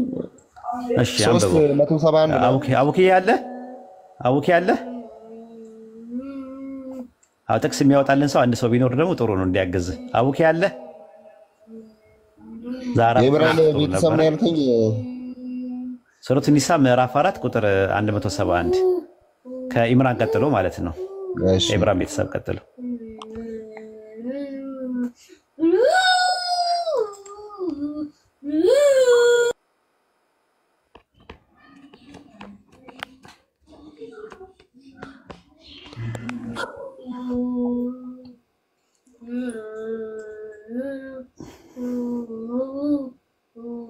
እናንተ የመጽሐፍ ሰዎች በሃይማኖታችሁ ወሰን አትለፉ።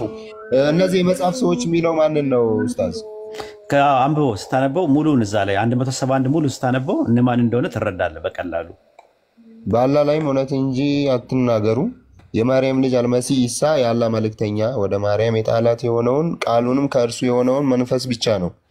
በአላህና በመልእክተኞቹም እመኑ። አማልክት ሶስት ናቸው አትበሉም፣ ተከልከሉ። ለእናንተ የተሻለ ይሆናልና አላህ አንድ አምላክ ብቻ ነው። ለእርሱ ልጅ ያለው ከመሆን የጠራ ነው። በሰማያትና በምድር ያለው ሁሉ የእርሱ ነው። መመኪያ በአላህ በቃ ይላል። ስለዚህ አሁን ልጅ ወልደዋል የመጽሐፍ ክርስቲያኖችን ነው የሚያመለክተው። ምክንያቱም ስለ አልመሲህ ያወራል። ሶስት ነው አትበሉ ይላል። አይሁዶች ሶስት ነው ብለው ያምኑ። ልጅ ይዟል ወይም ደግሞ ልጅ ወልደዋል የሚሉት ክርስቲያኖች ናቸው። አይሁዶች ጋር እንደዚህ አይነት ትምህርት የለም። ኦንቶሎጂካሊ ልጅ አለው ብለው ያምኑ እነሱ። ሜታፊዚካሊ እና አናሎጂካሊ ልጅ አለው ብለው ያምናሉ። ፈንክሽናሊ ልጅ አለው ብለው ያምናሉ። ያ ደግሞ አናሎጂካል ተርም ነው በወቅቱ የነበረው ማለት ነው። አሁን ምንድነው ነጥቡ? እዛ ጋር ሱረቱ ኒሳ ምዕራፍ 4 ቁጥር 171 ላይ ያለው ስለ ክርስቲያኖች ሲያወራ ቁርአን በወረደበት ሰዓት ላይ የነበሩ ክርስቲያኖች 90%ቱ በስላሴ ያምናሉ። ስላሴያቸው ደግሞ የነሱ ደግሞ ሁለት አይነት ስላሴ ነው ያለው። ማርያማውያን የሚባሉ ክርስቲያኖች አሉ፣ ያዕቆባውያን የሚባሉ ክርስቲያኖች አሉ። ያዕቆባውያን የምትላቸው ሚኒስትሪም ክርስቲያኒቲ ናቸው። ሚኒስትሪም ክርስቲያኒቲ ምንድነው የሚያምኑት? ሶስት ነው የሚሉት ማንን ነው? አብን ወልድንና መንፈስ ቅዱስን ነው። ያንን የቱ ጋር ታገኘዋለህ? ተፍሲሩ ኢብኑ አባስ ሱረቱ ማኢዳ ምዕራፍ 5 ቁጥር 73ን ሲፈስር የፈሰረበት ቃል ማለት ነው። እንደገና ደግሞ እዛው ላይ ደግሞ ስትመለከተው ሶስት ነው የሚሉት ደግሞ አባትን እናትና ልጅን ብለው የሚሉ አካላቶች አሉ። እነማን ናቸው? ኮላድሪያን የሚባሉ አሉ፣ ወይም ደግሞ ማርያማውያን የሚባሉ ክርስቲያኖች አሉ። ያንን ደግሞ ተፍሲሩ ጀላለይን እዛ ጋር የተወሰኑ ሴክቶች አብን ወልድንና እናትን አባትን እናትንና ልጅን የስላሴ አባላት ናቸው ብለው ያምናሉ። የፖስታቲስ ዩኒ ናቸው የነሱ ወይም አቃን የሚባሉት ሶስት ናቸው። እናት ልጅና እንትን ማለት ነው። ከግብጽ ነው፣ ከግብጽ ስላሴ ነው የመጣው። ኦስሪስ አይሲስ እና ሆረስ ከሚባለው ማለት ነው። የእነዚህኞቹ ደግሞ የመጣው ደግሞ ከሂንዱ ስላሴ ነው። የሂንዱ ስላሴ ብርሃማ አባት፣ ቪሽኑ ልጅና ሲባ መንፈስ ቅዱስ የሚባሉ ሶስት አካላቶች አሉ። እነዛ ሶስት አካላቶች ደግሞ አንድ አምላክ ናቸው። በምንነት አንድ ናቸው፣ በማንነት ደግሞ ይለያያሉ ብለው ያምናሉ ማለት ነው። ይህን ይመስላል። እና ይሄ መጽሐፍ አሁን የሚቃወመው የትኛውን ነው? ሁለቱንም በአንድ ድንጋይ የአብ የወልድ የመንፈስ ቅዱስን ነው። ሁለቱንም ነው ያለው። አሁን ለምሳሌ ስትሮማን ፓላስ ይሰራል። አንድ ነገር ሲነገር ሲከለክል ሁሉንም ነው የሚከለክለው። ሁለት እንትኖች ግሩፖች አሉ። ሁለቱንም ነው በአንድ ድንጋይ ሁለት ወፍ ነው ቁርአን እንትን ያለው። አሁን ለምሳሌ እነዛ ሶስት አካላት የሚባሉት ብለው ቁርአን አብን ወልድን መንፈስ ቅዱስን ቢዘረዝር ኖሮ እነዛ በማርያም እንትን የሚሉት እንትን ይላሉ ማለት ነው። በማርያም ማርያማውያን የሚባሉት ይቃወማሉ። እኛ ማናምንበትን ስላሴ ቁርአን ገለጸ ብለው ሊቃወሙ ነው። ተመልከት እንግዲህ። እንደገና ደግሞ እነዛ ስላሴ የሚባሉት አብ ወልድና ማርያም ናት ደግሞ ቢል ደግሞ የነዚህኞቹ ያዕቆባውያን የሚባሉት የስላሴ አማኞች ደግሞ ይነሱና እኛ ያላለውን ነገር አለ ይላሉ። ስለዚህ ቁርአን በደፈናው ምን አደረገ?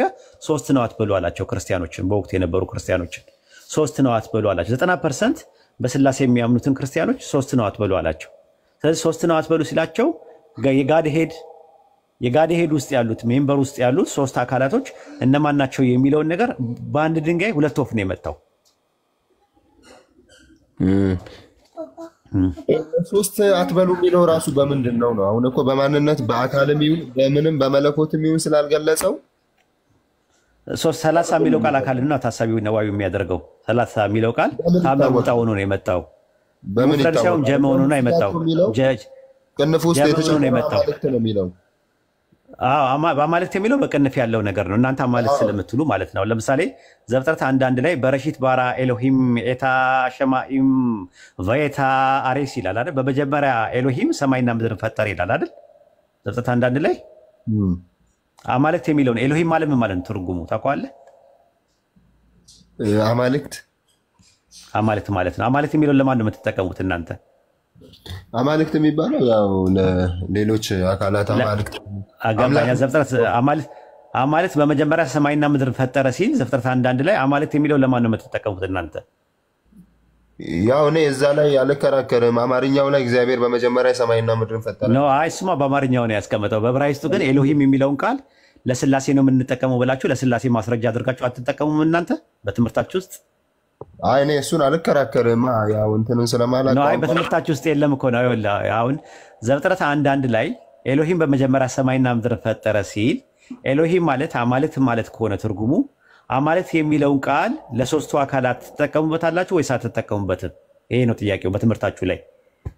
ትክክለኛው ትርጉም ከሆነ ልንጠቀመው እንችላለን። ግን ምን መሰለህ ሌላ እኮ ለስላሴ ብዝሃነት አማልክት የሚለውን ትጠቀማላችሁ አትጠቀሙም ነው ጥያቄው። እሱን አንጠቀምም። ለምን ትጠቀማላችሁ እንጂ በትምህርታችሁ ላይ? የትኛው የስላሴ ትምህርት ላይ የስላሴ ትምህርት ኮርስ ነው የሚባለው? አይ የስላሴ አምላክ ነው የሚባለው አውቃለሁ። ግን ስላሴ ላይ ኤሎሂም የሚለው ቃል አማልክት ነው። አማልክት የሚለው ደግሞ የሚያሳየው ለአብ ለወልድ ለመንፈስ ቅዱስ ነው። አብ ወልድ መንፈስ ቅዱስን ሶስቱን አካላት ነው አማልክት እያለ የሚጠራው ባይብል እያላችሁ የስላሴ ትምህርት ላይ አታስተምሩም እንዴ? ምን ተውስነት እንግዲህ አልሰማሁም።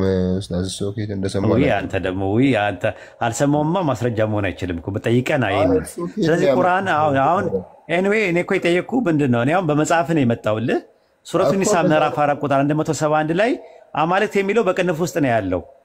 እንግሊዝኛው ላይ የለም። ለስላሴ የለማ ብራዘር አለ ነው የምልህ እኮ ስላለማ ነው አማርኛ ተርጓሚዎች እዛ ያስቀመጡት በቅንፍ። በቅንፍ ለምንድን ነው የተቀመጠው? እሺ ምን ተስኖትዬ እዚህ ቁርአኑ ላይ ነው በቅንፍ ለምን ተቀመጠ? አረብኛው ላይ የለም፣ እንግሊዝኛውም ላይ የለም። ለምን በቅንፍ አስቀመጡት የአማርኛ ተርጓሚዎቹ? አይ ጠይቄ ነበር። ይህንንማ የተመለሰልኝ እንግዲህ ያው የሙፈሲሮች አመለካከት ተብሎ ነው የተመለሰልኝ። ኖ አይ ተርጓሱ ተርጂም ነው። ተፍሲርና ተርጂም ደግሞ ይለያያል። ምን ተስኖትዬ ተርጂም ሌላ ነገር ነው፣ ተፍሲር ሌላ ነገር ነው። ስለ ተፍሲር አይደለም። ተርጂም ነው። ይሄ ተርጂም ነው፣ ተፍሲር አይደለም እኮ። በአማርኛ በእንግሊዝኛ በተለያየ ቋንቋ በፈረንሳይኛ የምታገኘው ነገር ተርጂም ነው፣ ተፍሲር አይደለም። ስለ ተፍሲር አይደለም እኔ የጠየቁት ጥያቄ። ተርጂሙ ላይ ሲተረጉሙት ሱረቱ ኒሳ ምዕራፍ 4 ቁጥር 171 ላይ ሲተረጉሙት ምን ብለው ነው የተረጎሙት? ለምንድን ነው አማልክት የሚለውን በቅንፍ ያስቀመጡበት ተርጓሚዎቹ? ትራንስሌሽን ነው እያወራሁ ያለው እኮ። ለዛ ነው የአማርኛ ተርጓሚዎቹ እናንተ እንደዛ ብላችሁ ስለምትቀበሉ ነው። ትምህርታችሁ ላይ ቴዎሎጂያቸው ላይ ዘፍጥረት ላይ ብሉይ ኪዳን ላይ ስለ ስላሴ የሚያወሩ ጥቅሶች ተብለው ቁጥር 1 መጀመሪያ የሚጀምረው ዘፍጥረት 1:1 ነው። ከዛ ዘፍጥረት 1:26 ከዛ ዘፍጥረት 2:18 3:22 11:6 18:1 ዘዳግም 6:4 ምናምን እየተባለ ወደ 10 ነው 12 ጥቅሶች ትጠቅሳላችሁ ብሉይ ኪዳን ላይ ስላሴን ያሳያል ብላችሁ። በጣም ከምትወዱት የስላሴ ትምህርትና ጥቅሳ መካከል የመጀመሪያው ኦሪት ዘፍጥረት 1:1 ላይ ያለው ነው።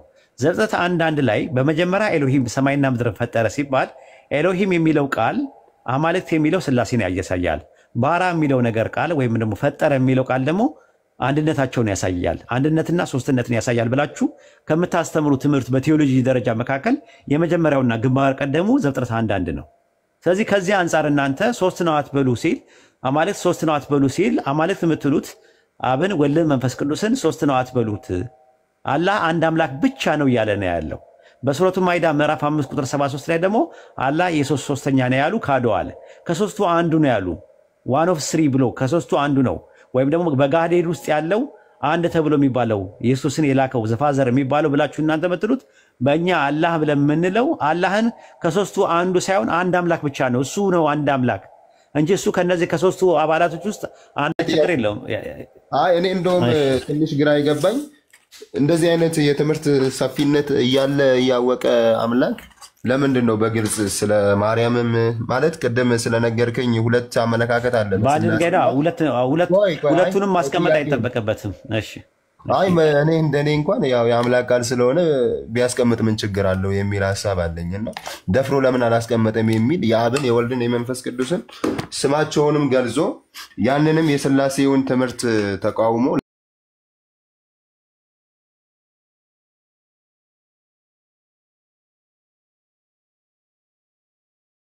ነገር ቀላቅለው ነው በርዘት ላይ ሲሆን ወይም ተህሪፍ ላይ ሲሆን በዚህ መልኩ ያስቀምጠዋል። አሁን ግን እየተናገረ ያለው እነሱ በአፋቸው ስለሚሉት ነገር ነው። ሱረቱ ኒሳ ምዕራፍ 4 ቁጥር 171 ላይ አትበሉ ነው ወላ ተቆሉ ነው የሚለው። አትበሉ ነው ያለው። እነሱ ያሉትን ነው ያሉትን ነገሮች ደግሞ ምንድነው? ሁለቱም ሶስት ነው ብለው ይላሉ ሁለቱም ግሩፖች። ግን ሁለቱም የሚሉት ዝርዝር ያለውን ነገር አንደኛውን ቢያስቀምጥ ችግር ይፈጠራል። ለምሳሌ አብን ወልድ መንፈስ ቅዱስን ብሎ ቢያስቀምጥ ማራማያን ተነስተው ስትሮማን ፋላሲ ይሰራብን ይላሉ። ቁልሞማይ ጸጻጸብን ይላሉ። ለምን? እኛ ምናምነው ስላሴ እኛ ስላሴ አብ ወልድና ማርያም ናቸው ብሎ ክርክር ይነሳል። አሁን ደግሞ እንደገና ደግሞ አብ ወልድና ማርያም ብሎ ቁርአን ቢያስቀምጥ እነዛኞቹ ደግሞ ሚኒስትሪም ክርስቲያኒቲ ይነሱና አይ የስላሴ አባሎች እኮ አብ ወልድ መንፈስ ቅዱስ ናቸው። ጋዴድ በገጻዊ መለኮት ውስጥ ያሉ ሶስት አካላቶች እነዚህ ናቸው። ስለዚህ እስሮማን ፋላሲ። ስለዚህ ቁርአን ምን አደረገ? ምንድነው ያደረገው? በአንድ ድንጋይ ሁለት ወፍ እንትናለ ማለት መታ። ከዛ በኋላ ምን አለ እዛው ላይ አላህ አንድ አምላክ ብቻ ነው። ቅድም ኡስታዝ ሲነግረን